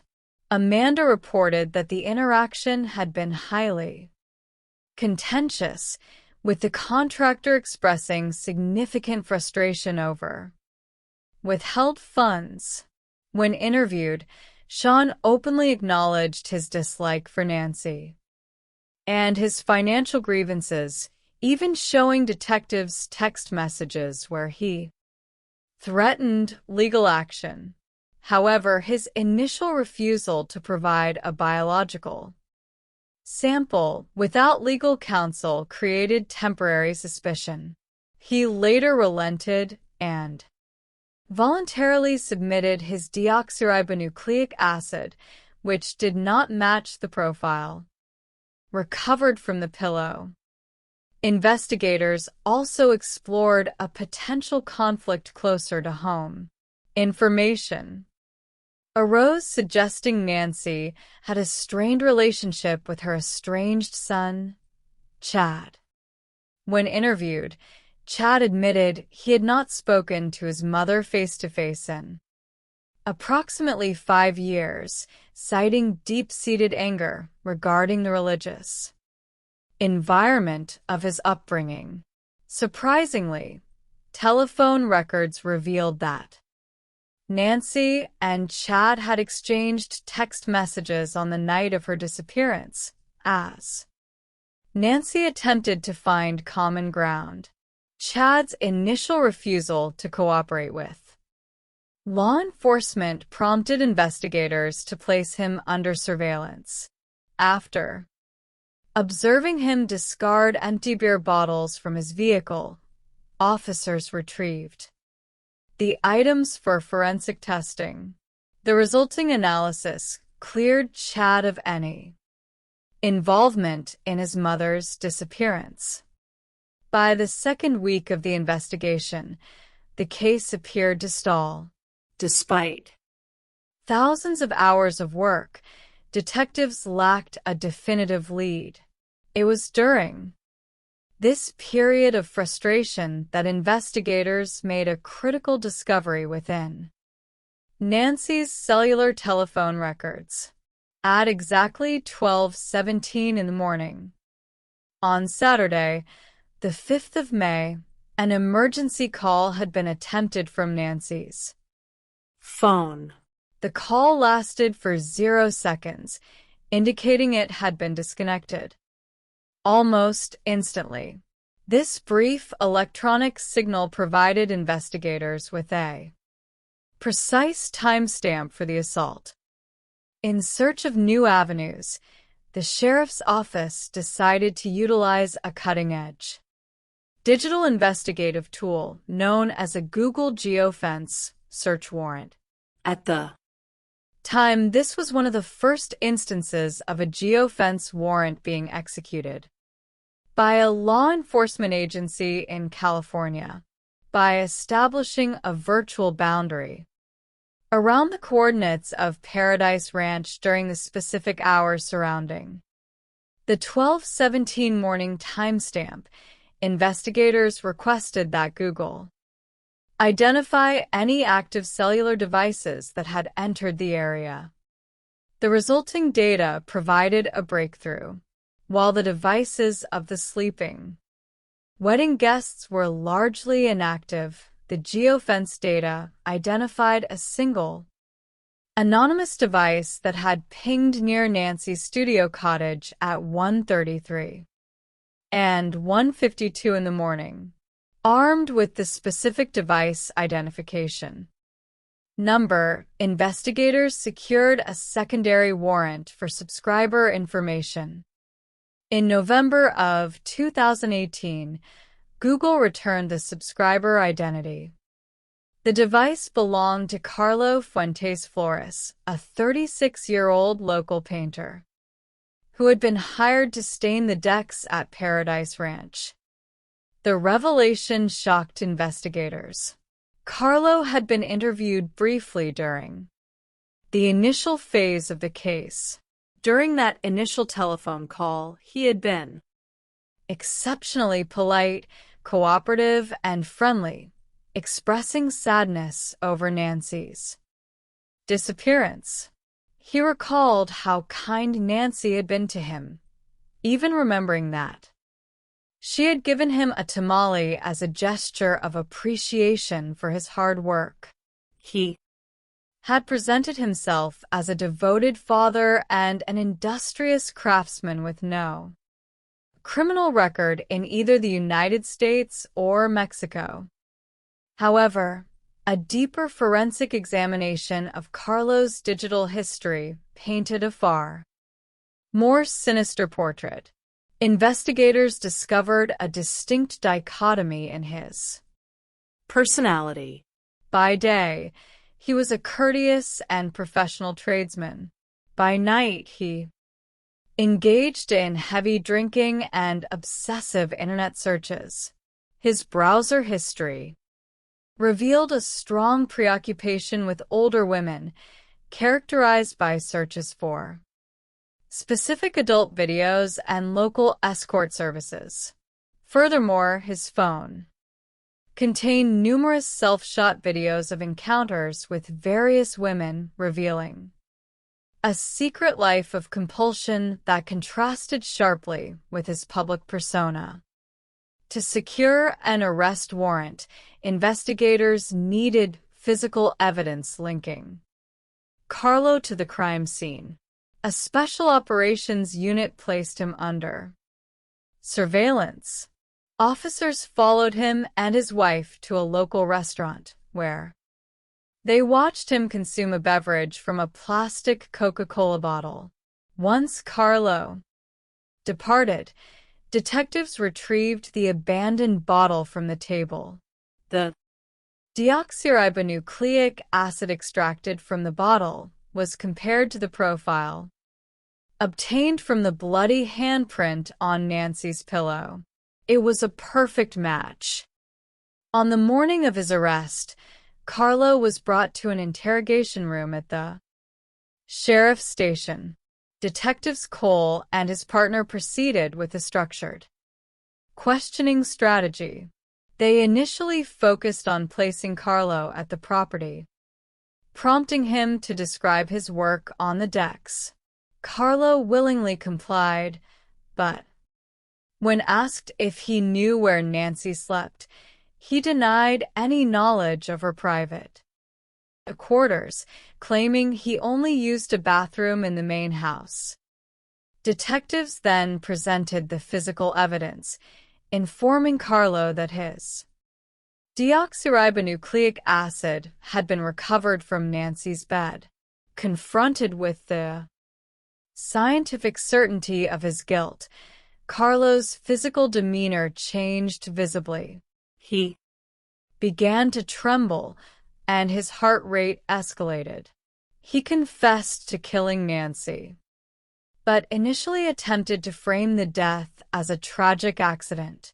He claimed he had returned to the property late at night to retrieve a ladder for a subsequent job and had accidentally struck Nancy with his truck as he backed down the driveway. He asserted that he had carried her inside her cottage to assist her, where she subsequently collapsed. Detectives recognized the implausibility of his accident narrative, particularly given the blood spatter on the walls and the handprint on the pillow. They pressed him further, questioning how his biological material came to be on her bedding. Carlo finally abandoned his fabrication, admitting that he had entered her home with the intent to commit sexual assault. He confessed to raping Nancy and subsequently smothering her with a pillow to prevent her from identifying him to the police. When asked where Nancy's remains were located, Carlo offered to guide investigators to the site. He was placed in a police vehicle and directed detectives eastward, away from Paso Robles, toward the remote, arid landscape of the Carrizo Plain near the border of Kern County. The journey lasted nearly an hour. Lead investigators through vast, featureless fields of dry grass. After stopping at several incorrect locations due to the disorienting terrain, Carlo pointed toward a small, out-of-place stack of rocks situated a short distance from the road. Upon approaching the site, investigators discovered Nancy's scattered skeletal remains. Animal activity in the wilderness had dispersed her bones, but her Skull and portions of her limbs remained near the rock pile. Carlo fell to his knees and wept, expressing a desire to apologize to his own daughter and Nancy's family. For the investigators, the sight of the neglected remains in the harsh wilderness was a sobering reminder of the cruelty Nancy had endured. Following the recovery, Carlo was officially charged with first-degree murder, with special circumstances, including murder committed during the commission of a rape and burglary, in the lead-up to the trial in January of 2022. His defense team attempted to suppress his confession, arguing that because Carlo was a native Spanish speaker, his Miranda warnings should have been administered in Spanish. However, the prosecution presented jailhouse telephone recordings where Carlo spoke fluent English with his wife, and the judge ultimately denied the motion, ruling that the interrogation had been conducted properly. Faced with the prospect of a trial and the overwhelming weight of the evidence, Carlo agreed to a slow plea, a legal mechanism that allowed the prosecution to present their evidence to a judge while preserving the defendant's right to appeal, while ultimately resulting in a guaranteed conviction. The judge found Carlo Fuentes Flores guilty of first-degree murder and sentenced him to life in prison without the possibility of parole. His subsequent appeal was officially denied in July of 2023. For Amanda and her family, the resolution of the case brought a painful form of closure. While Nancy was tragically taken from them, they chose to focus on honoring her beautiful memory. Today, Amanda and her daughter continue the family tradition of horseback riding, caring for Nancy's beloved horse, Montana. Through their enduring love and faith, they keep Nancy's generous spirit alive, finding comfort in the legacy of kindness she left behind. Section 2. The deceptive grief of the aspiring author. In the serene mountain community of Summit County, Utah, the town of Heber City and the nearby luxury enclaves of Park City present an image of security, wealth, and natural beauty. Surrounded by majestic peaks, these towns are home to successful professionals, pristine ski resorts, and families seeking an active, wholesome lifestyle. It was within this affluent environment that Corey Richens crafted her identity. Corey grew up in a hardworking family that moved frequently due to her parents' construction business, relocating every few months during her childhood. This transient lifestyle instilled in her a strong desire for stability, wealth, and recognition. As a teenager in Heber City, she joined the high school cheerleading and tennis teams, forming a close-knit group of friends who valued her fierce loyalty and protective nature. In her early 20s, Corey worked as a cashier at a newly opened Home Depot in Park City, a position that paid well, and introduced her to the wealthy clientele of the region. It was during her time at the retail store that Corey met Eric Richens. Eric was a dynamic, hardworking man who owned a successful stonemasonry business called C&E Masonry. Raised on a family cattle ranch in Summit County, Eric was an avid outdoorsman, hunter, and devoted member of the Church of Jesus Christ of Latter-day Saints, having served a 2-year mission in Mexico City. The chemistry between Corey and Eric was immediate, despite a significant age difference. Their relationship progressed rapidly, and they soon planned a backyard wedding ceremony. However, just prior to walking down the aisle, Eric's mother presented Corey with a prenuptial agreement designed to protect Eric's highly profitable masonry business. The agreement stipulated that the business would remain solely his property, and Corey would only benefit from it in the event of his death. While they were still married, though deeply upset by the last-minute requirement, Corey signed the document out of love for Eric. Over the next several years, the couple built what appeared to be an enviable life. They had 3 young sons in quick succession. Corey was widely regarded as an exceptionally dedicated mother, active in her son's soccer teams, Boy Scouts, and school activities.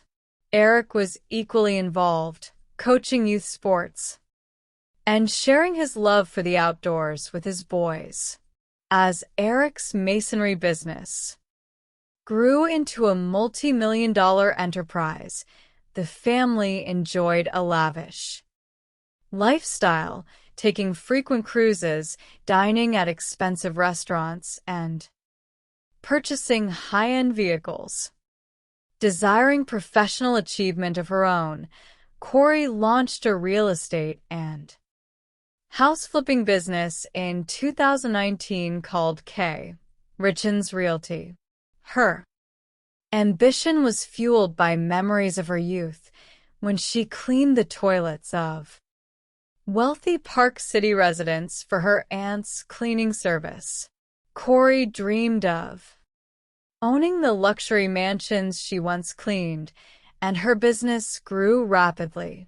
By 2021, she was managing 15 simultaneous renovation projects, showcasing her success on social media.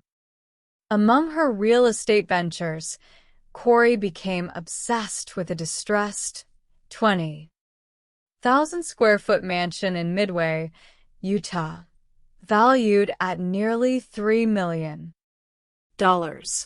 She envisioned converting the massive property into an elite event space for weddings, a project she believed would secure her status as a premier real estate mogul. However, beneath the surface of this successful facade, Corey's financial reality was collapsing. To fund her aggressive acquisitions, Corey had accumulated massive, high-interest debt from hard money lenders. Unknown to Eric, she had taken out a $250,000 line of credit against their family home, which Eric owned solely. When Eric discovered this unauthorized loan in 2020, his trust in Corey was severely damaged. He quietly consulted a divorce attorney and established a private estate plan, placing his business, the family home, and his assets into a trust managed by his sister, Katie, with his 3 sons named as the sole beneficiaries. Although Eric and Corey remained together and attended marital counseling, the financial deception had created a permanent rift. On the evening of Thursday, the 3rd of March, 2022, Corey claimed she and Eric were celebrating her successful closing on the Midway mansion. Hours later, at approximately 3:30 in the morning on Friday, the 4th of March, Corey placed a frantic call to 911. She reported that Eric was cold to the touch and not breathing, claiming she had been sleeping in her son's room to comfort him during a night terror, and return to find her husband unresponsive in their bed. Responding emergency medical technicians and sheriff's deputies arrived to find Eric on the floor of the bedroom. Despite their efforts, he had no pulse and was pronounced deceased at the scene. The responding paramedics observed a significant amount of blood coming from Eric's mouth during cardiopulmonary resuscitation, leading to an initial hypothesis that he had suffered an internal hemorrhage or a fatal brain aneurysm. The sudden death of a healthy, athletic 39-year-old man required a forensic investigation. The Summit County Medical Examiner conducted an autopsy, and the subsequent toxicology report delivered a shocking revelation. Eric Richens had died from acute drug intoxication caused by a lethal dose of illicit fentanyl. The concentration of the drug in his system was determined to be more than 5 times the lethal limit, and the substance was identified as non-prescription, illicitly manufactured fentanyl. The forensic findings transformed the medical inquiry into a homicide investigation. Investigators immediately recognized that Eric, a dedicated father who was highly critical of drug use, was highly unlikely to have ingested street fentanyl voluntarily. Suspicions intensified when Eric's family informed detectives of their concerns regarding Corey's financial desperation and her previous history of suspicious behavior. Eric's family recounted an incident during a trip to Greece in 2019, where Eric became violently ill after consuming a beverage prepared by Corey, prompting him to call his sister and express fear that his wife was attempting to poison him. Furthermore, on Valentine's Day in 2022, just weeks before his death, Corey had purchased a breakfast bagel sandwich for Eric. After consuming a single bite, Eric suffered a severe physical reaction, requiring the use of his son's epinephrine auto-injector and a large dose of antihistamines. He later texted a friend, stating that he believed his wife had tried to poison him. Determined to trace the source of the fentanyl, Summit County detectives executed search warrants for Corey's electronic devices and financial records.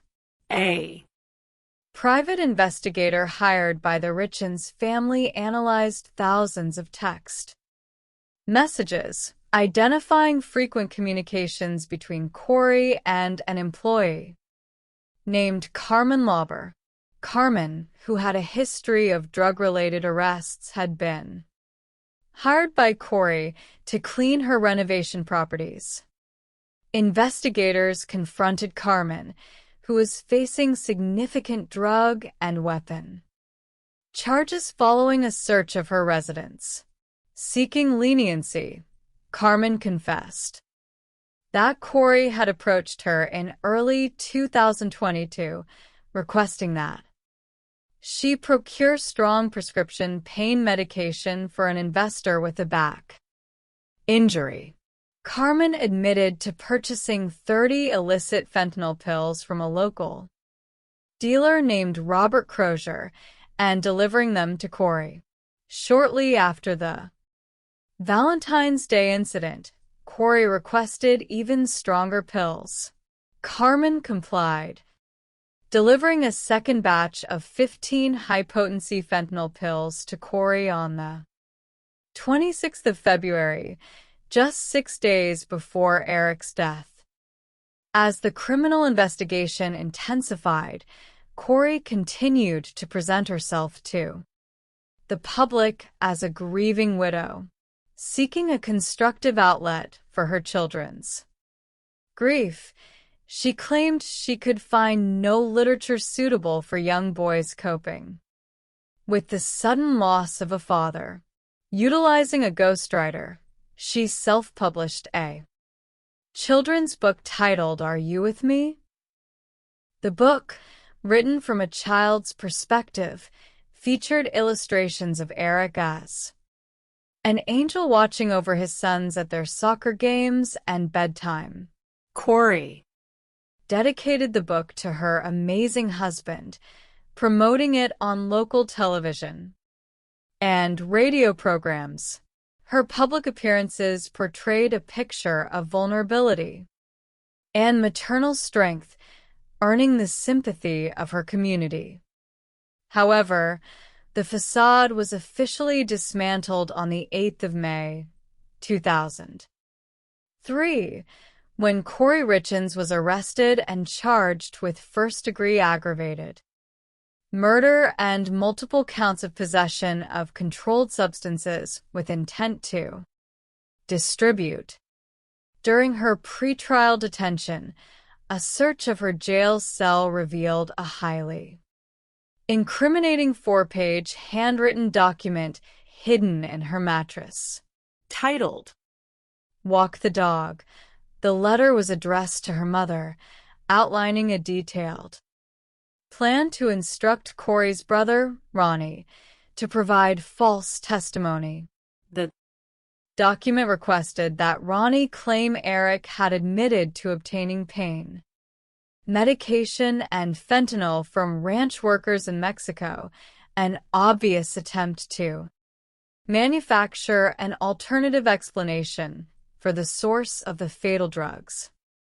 The prosecution also uncovered evidence of an extramarital affair between Corey and a handyman named Robert Josh Grossman.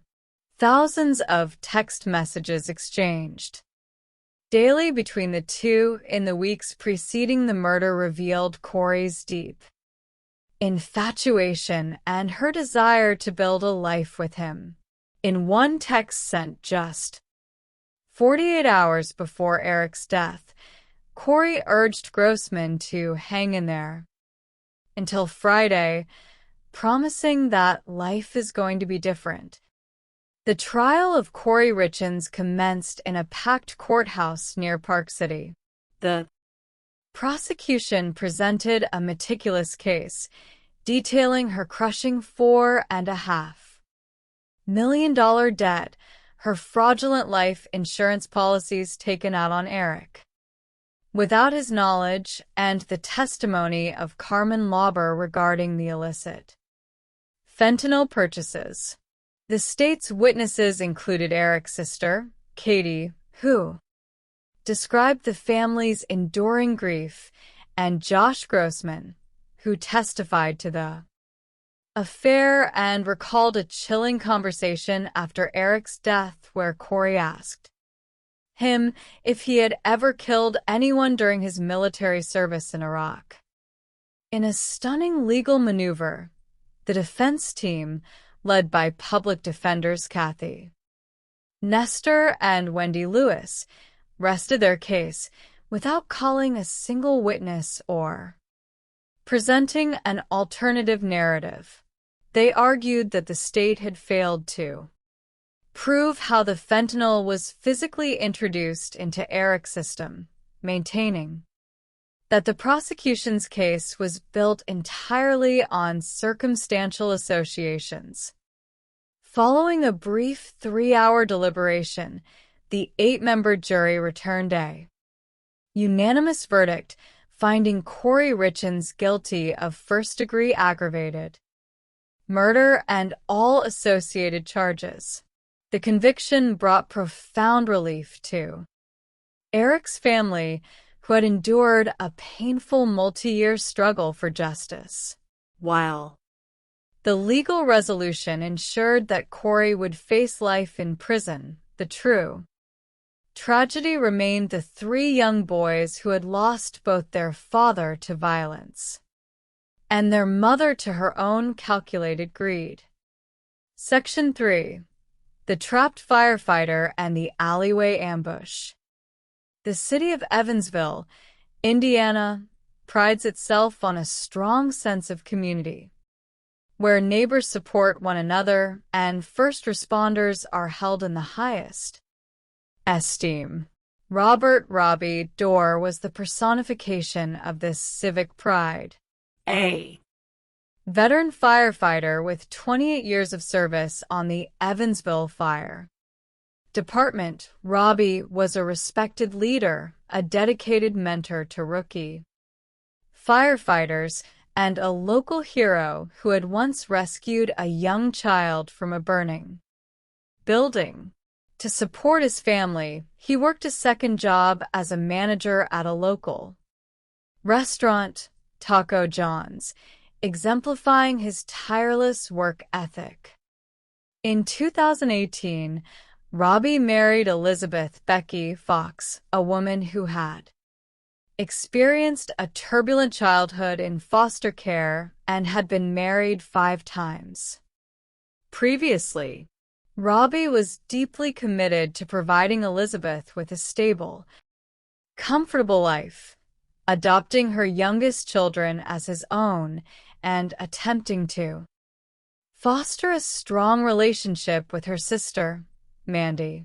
The couple settled into a modest home on Oakley Street, but within months of their beachside wedding in Florida, financial and emotional strains began to emerge. Robbie took on extra shifts to fund Elizabeth's desires, including a brand new vehicle and expensive home furnishings. Despite his efforts, the family's debt escalated, causing significant friction. Robbie began to suspect Elizabeth of infidelity, noting her secretive behavior with her cellular phone and her habit of deleting text messages. He confided his insecurities to his oldest son, Nathan, and his close friends at the fire station, seeking guidance on how to save his marriage. On the cold evening of Tuesday, the 26th of February, 2019, Robbie arrived home at approximately 7 o'clock after completing a 12-hour shift at the fire department. As his truck pulled into the driveway, Elizabeth was inside preparing a dinner of pork chops and macaroni and cheese. Within moments, the quiet neighborhood was startled by the sound of 5 rapid gunshots. Several emergency calls from neighbors reported the gunfire. Elizabeth also called 911, screaming that she had found her husband bleeding on the concrete. Responding officers and emergency medical technicians arrived to find Robbie lying beside his truck, suffering from catastrophic gunshot wounds to the head and torso. Despite immediate cardiopulmonary resuscitation efforts, Robbie was pronounced deceased at the scene. The news of Robbie's murder sent shockwaves through the Evansville community. Dozens of off-duty firefighters rushed to Oakley Street, visibly devastated by the loss of their colleague. A solemn procession of fire engines escorted Robbie's body to the coroner's office, a visual testament to the department's profound grief. Detectives from the Evansville Police Department immediately launched a homicide investigation. A search of the crime scene revealed a highly unusual detail. No spent shell casings were recovered from the driveway or the surrounding street. The subsequent autopsy provided a critical clue. The forensic pathologist extracted projectile fragments from Robbie's body including jacketed bullets, ball ammunition, and plastic shotgun wadding. A ballistics expert identified the weapon as a Taurus Judge, a specialized revolver designed to chamber both .45 caliber handgun ammunition and 41/100-inch shotgun shells within the same cylinder.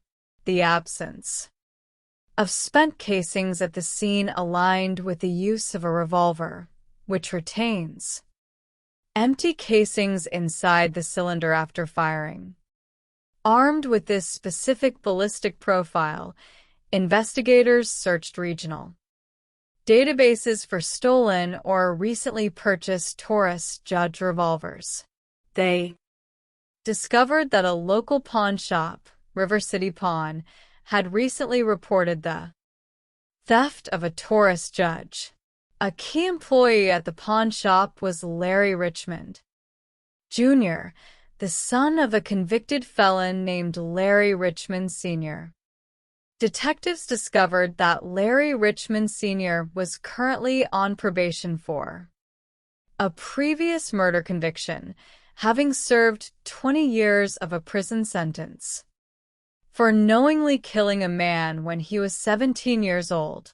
Larry Sr. was currently in a romantic relationship with Elizabeth's sister, Mandy, and the couple lived just a short distance from the Dorr residence on Oakley Street.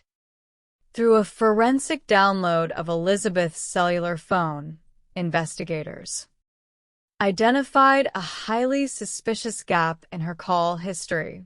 On the night of the murder, a 4-minute and 18-second incoming call had been received on Elizabeth's phone just minutes before the shooting.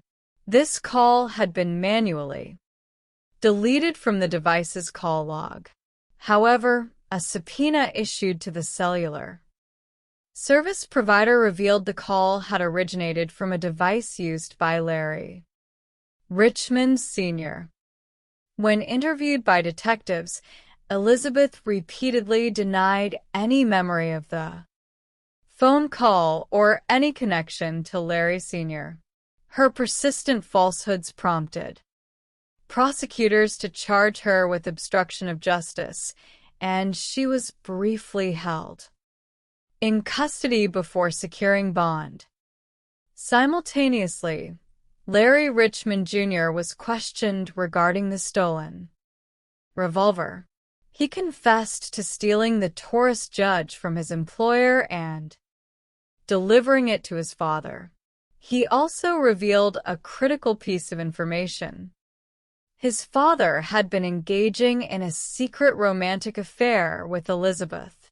Larry Jr. recalled witnessing his father and Elizabeth kissing behind the door home, suggesting a powerful romantic motive for the murder. Further evidence of Larry Sr.'s involvement emerged when investigators analyzed neighborhood surveillance footage. The video captured Larry Sr. walking behind a local garage on Sheffield Road, carrying a large plastic container and returning empty-handed. Officers executed a search warrant on the property, digging up a fire pit in the backyard. There, they recovered a buried container containing multiple firearms, although the specific murder weapon was not among them. The critical breakthrough came when investigators utilized advanced digital forensics to bypass the passcode lock on Larry Sr.'s cellular phone. The extracted global positioning system data placed Larry's device in the immediate vicinity of Robbie's home, snaking through the alleyways behind Oakley Street in the hour preceding the murder. The records indicated that Larry had spoken to Elizabeth on the phone at 6:46, during which she reportedly informed him that Robbie was on his way home. Larry's phone was powered off at 6:52, just minutes before Robbie's arrival and powered back on at 7:14 at a nearby Circle K convenience store, where surveillance footage depicted him wearing a sleeveless t-shirt in the freezing winter weather. The digital timeline, combined with testimonies from jailhouse informants who claimed Larry Sr. had confessed to the shooting to secure Elizabeth's pension, allowed prosecutors to secure indictments for both Elizabeth and Larry Sr. for murder and conspiracy to commit murder. In Elizabeth's trial, the prosecution presented a compelling case of conspiracy, highlighting her deleted call history, her immediate inquiries regarding Robbie's fire department pension on the night of his death, and the testimony of her son, Nathan, who confirmed his mother's frequent discussions about financial gain. Despite her defense team's arguments that the state's case was built entirely on circumstantial theories, the jury found Elizabeth Fox Dorr guilty of murder and conspiracy, and she was subsequently sentenced to 90 years in prison. Larry Richmond Sr.'s trial followed, during which his defense argued that his cellular phone activity was unrelated to the homicide. However, the overwhelming digital evidence placing him at the scene of the crime, combined with his previous criminal history, convinced the jury of his guilt. Larry Richmond Sr. was convicted of murder and sentenced to life in prison without the possibility of parole. The resolution of the investigation brought a bittersweet peace to Robbie's children and colleagues. A new Evansville fire engine was dedicated in Robbie's honor, a rolling memorial to his decades of service. For his family, the knowledge that those who orchestrated the cowardly ambush would spend the remainder of their lives behind bars offered a sense of justice, ensuring that Robbie's legacy of heroism would endure far longer than the malice that took his life. Section 4. The Mask of Deception and the Cold Water of Justice. In the quiet, rural community of Willard, Ohio, and the surrounding agricultural landscapes of Huron County, life progresses at a measured pace. Known as a hardworking railroad town, Willard is a place where families remain for generations, and unsolved crimes are a rarity. For nearly a quarter of a century, the community was haunted by a tragic mystery, the unresolved death of Regina Roig Hicks. Regina was a vibrant, independent young woman who loved country music, rode dirt bikes, and was deeply devoted to her 4-year-old son, Montana. In the late 1990s, she married Paul Hicks, a railroad foreman employed by CSX. The relationship was marked by intense control and volatility, with Paul reportedly isolating Regina from her friends and family. In the summer of 2001, a suspicious fire destroyed the couple's home. Paul claimed he and Regina had been fishing late at night and returned to find the residence engulfed in flames.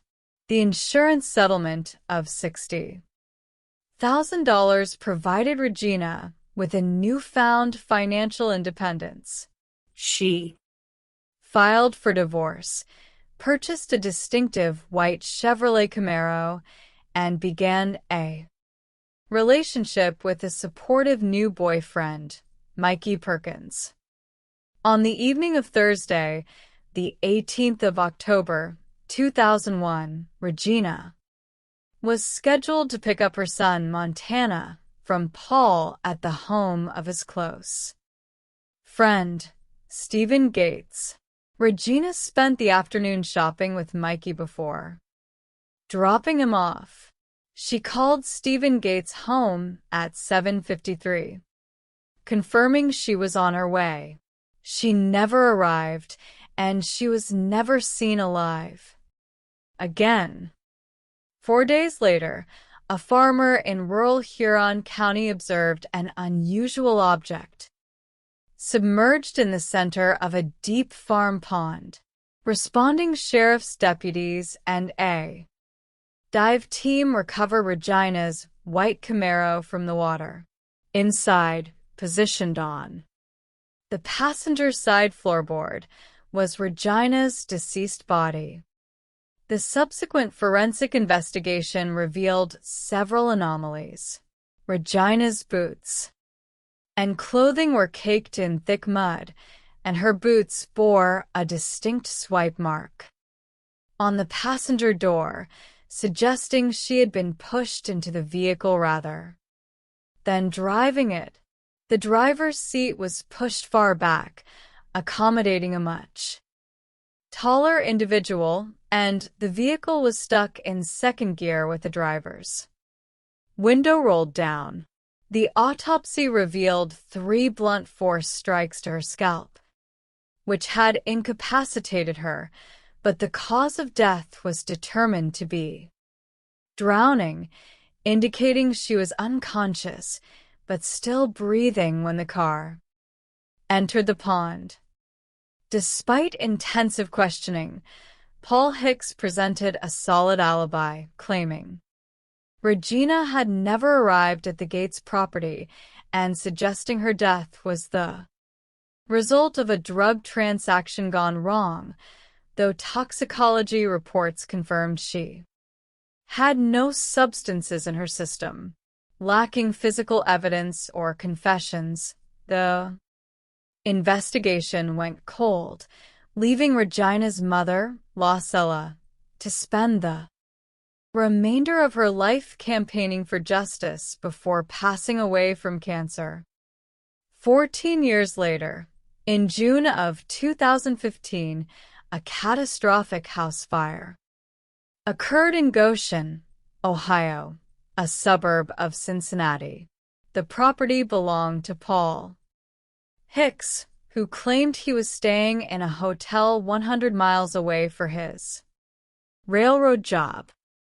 A sophisticated surveillance system, preserved inside a fireproof safe, captured 2 individuals clad in white Tyvek suits entering the home and pouring gasoline. Before the building erupted in an explosion, Paul immediately identified the female arsonist as his ex-girlfriend, Kelly, with whom he was engaged in a bitter child custody battle. He presented additional surveillance footage of a prior incident where a woman resembling Kelly had damaged his hot tub and telephone records showing over 90 harassing calls from Kelly's number on the night of the fire. Based on this evidence, Goshen police arrested Kelly. However, a meticulous civil investigation led by insurance attorney Zachary McCune revealed a complex web of fabrication. Hard cellular records proved that Kelly's phone had not made the harassing calls. Instead, investigators traced the calls to an internet protocol address used by Paul, who had utilized a spoofing application to mask his identity. Furthermore, investigators discovered that Paul had purchased a custom-made rubber mask depicting Kelly's exact facial features from a website called That's My Face, alongside a long, blonde wig matching her unique hair. The female figure captured on the surveillance footage was not Kelly, but an accomplice wearing the custom mask and wig, orchestrated by Paul to frame his ex-girlfriend and secure sole custody of their son. Faced with these revelations, the arson charges against Kelly were dismissed. Paul Hicks was subsequently indicted for insurance fraud, perjury, and arson, ultimately pleading guilty to fraud and receiving probation. The exposure of his elaborate framing scheme drew the attention of the Ohio Bureau of Criminal Investigation, who recognized a striking behavioral pattern of control, financial manipulation, and staging that mirrored the circumstances of Regina's death in 2001. Cold case detectives reopened Regina's homicide investigation, focusing heavily on Paul's former associate, Stephen Gates. Sensing that the passage of time and Paul's recent legal troubles had weakened their alliance, detectives approached Stephen with his attorney, seeking to avoid prosecution for his decades of silence. Stephen requested a formal immunity agreement in exchange for his complete testimony. Stephen confessed that on the night of the murder, Regina had indeed arrived at his property. He recalled hearing a violent argument between Regina and Paul outside his garage. When he later emerged, he observed Regina's Camaro parked near the road with the passenger door open. Paul stood beside the vehicle and, inside, Regina lay unconscious and bleeding on the floorboard. According to Stephen, Paul refused to call emergency services, declaring that Regina was dead and threatening Stephen with complicity if he did not assist him. Paul drove Regina's Camaro to the remote farm pond, while Stephen followed in Paul's vehicle with young Montana sleeping in the back seat. Stephen watched as Paul drove the Camaro into the deep water, escaping through the open window. As the vehicle sank with Regina inside, armed with Stephen's detailed eyewitness testimony, which perfectly aligned with the forensic positioning of the body and the vehicle, prosecutors secured a grand jury indictment against Paul Hicks for murder and kidnapping. On the 22nd of April, 2025, Paul was arrested by state agents. The trial of Paul Hicks in Huron County featured powerful testimonies from Regina's family, forensic experts who detailed the staging of the vehicle, and Stephen Gates, who recounted the grim events of that October night. The defense argued that Stephen was an unreliable witness who had lied to police for 24 years, emphasizing the total lack of physical or genetic evidence linking Paul to the crime scene. However, the prosecution successfully demonstrated Paul's consistent pattern of extreme manipulation, highlighting the custom mask framing scheme of 2015 as definitive evidence of his capacity for elaborate deception. After a brief deliberation, the jury returned a guilty verdict on all counts, convicting Paul Hicks of murder and kidnapping. At his sentencing, Paul was sentenced to life in prison with the possibility of parole after 25 years. For Regina's family and her cousin, the verdict was a profound victory, representing the fulfillment of a promise made to her late mother to never abandon the fight for truth. Decades after her quiet life was stolen, Regina Roig Hicks was finally granted the justice she deserved, proving that even the most calculated masks of deception must eventually fall. before the relentless pursuit of truth. The quiet landscapes of our modern world often harbor mysteries that challenge our understanding of human behavior. In the serene hills of California, the high mountain valleys of Utah, and the industrious heartland of Ohio, a thin veneer of domestic normalcy can sometimes screen profound human tragedies.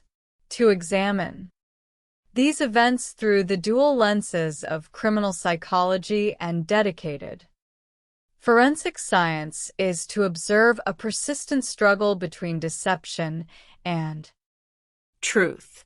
This analysis explores three distinct, deeply complex cases where the patience of investigators, the advancement of technology, and the resilience of grieving families converged to illuminate the darkest corners of the human mind and restore a sense of justice to communities left in disbelief.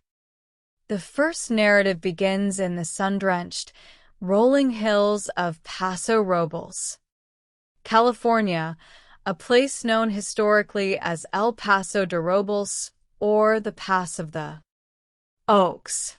With its scenic vineyards, quiet horse ranches, and small-town charm, the area has long served as a peaceful getaway nestled halfway between the bustling hubs of San Francisco and Los Angeles.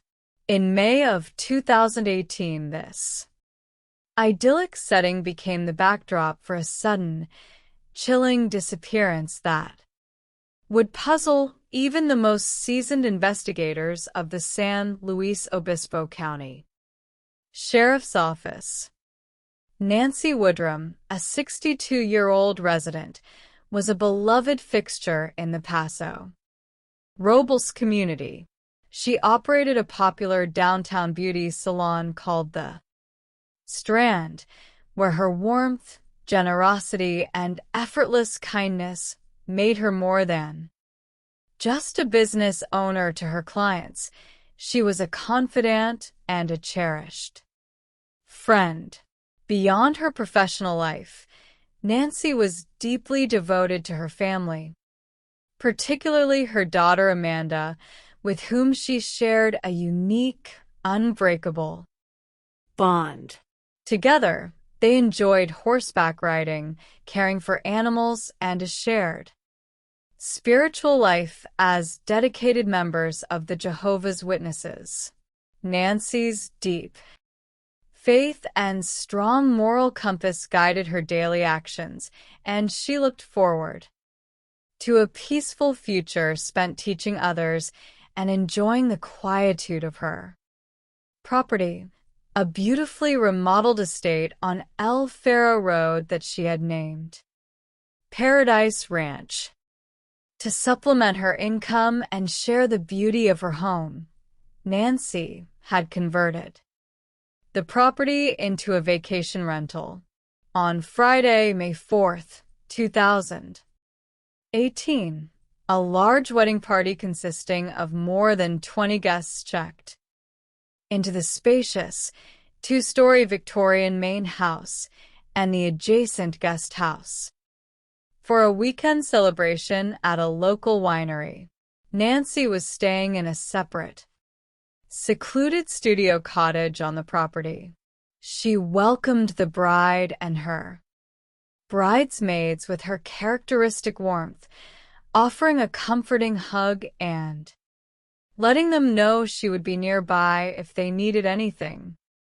The following morning, Saturday, May 5th, a sudden silence fell over Paradise Ranch.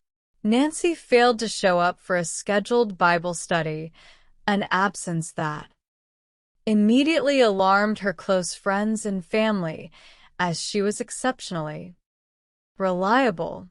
Amanda, sensing that something was deeply wrong, asked a neighbor to go over and check on her mother.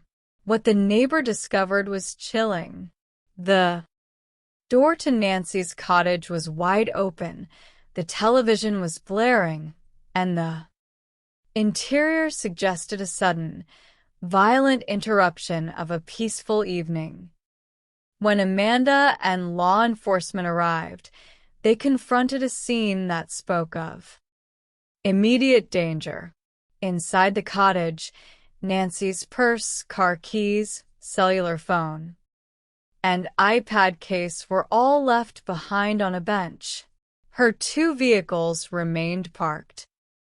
Outside, more disturbingly, investigators found large blood stains on the floor. Blood spatter on the headboard of her bed and the adjacent cabinet, and a significant amount of blood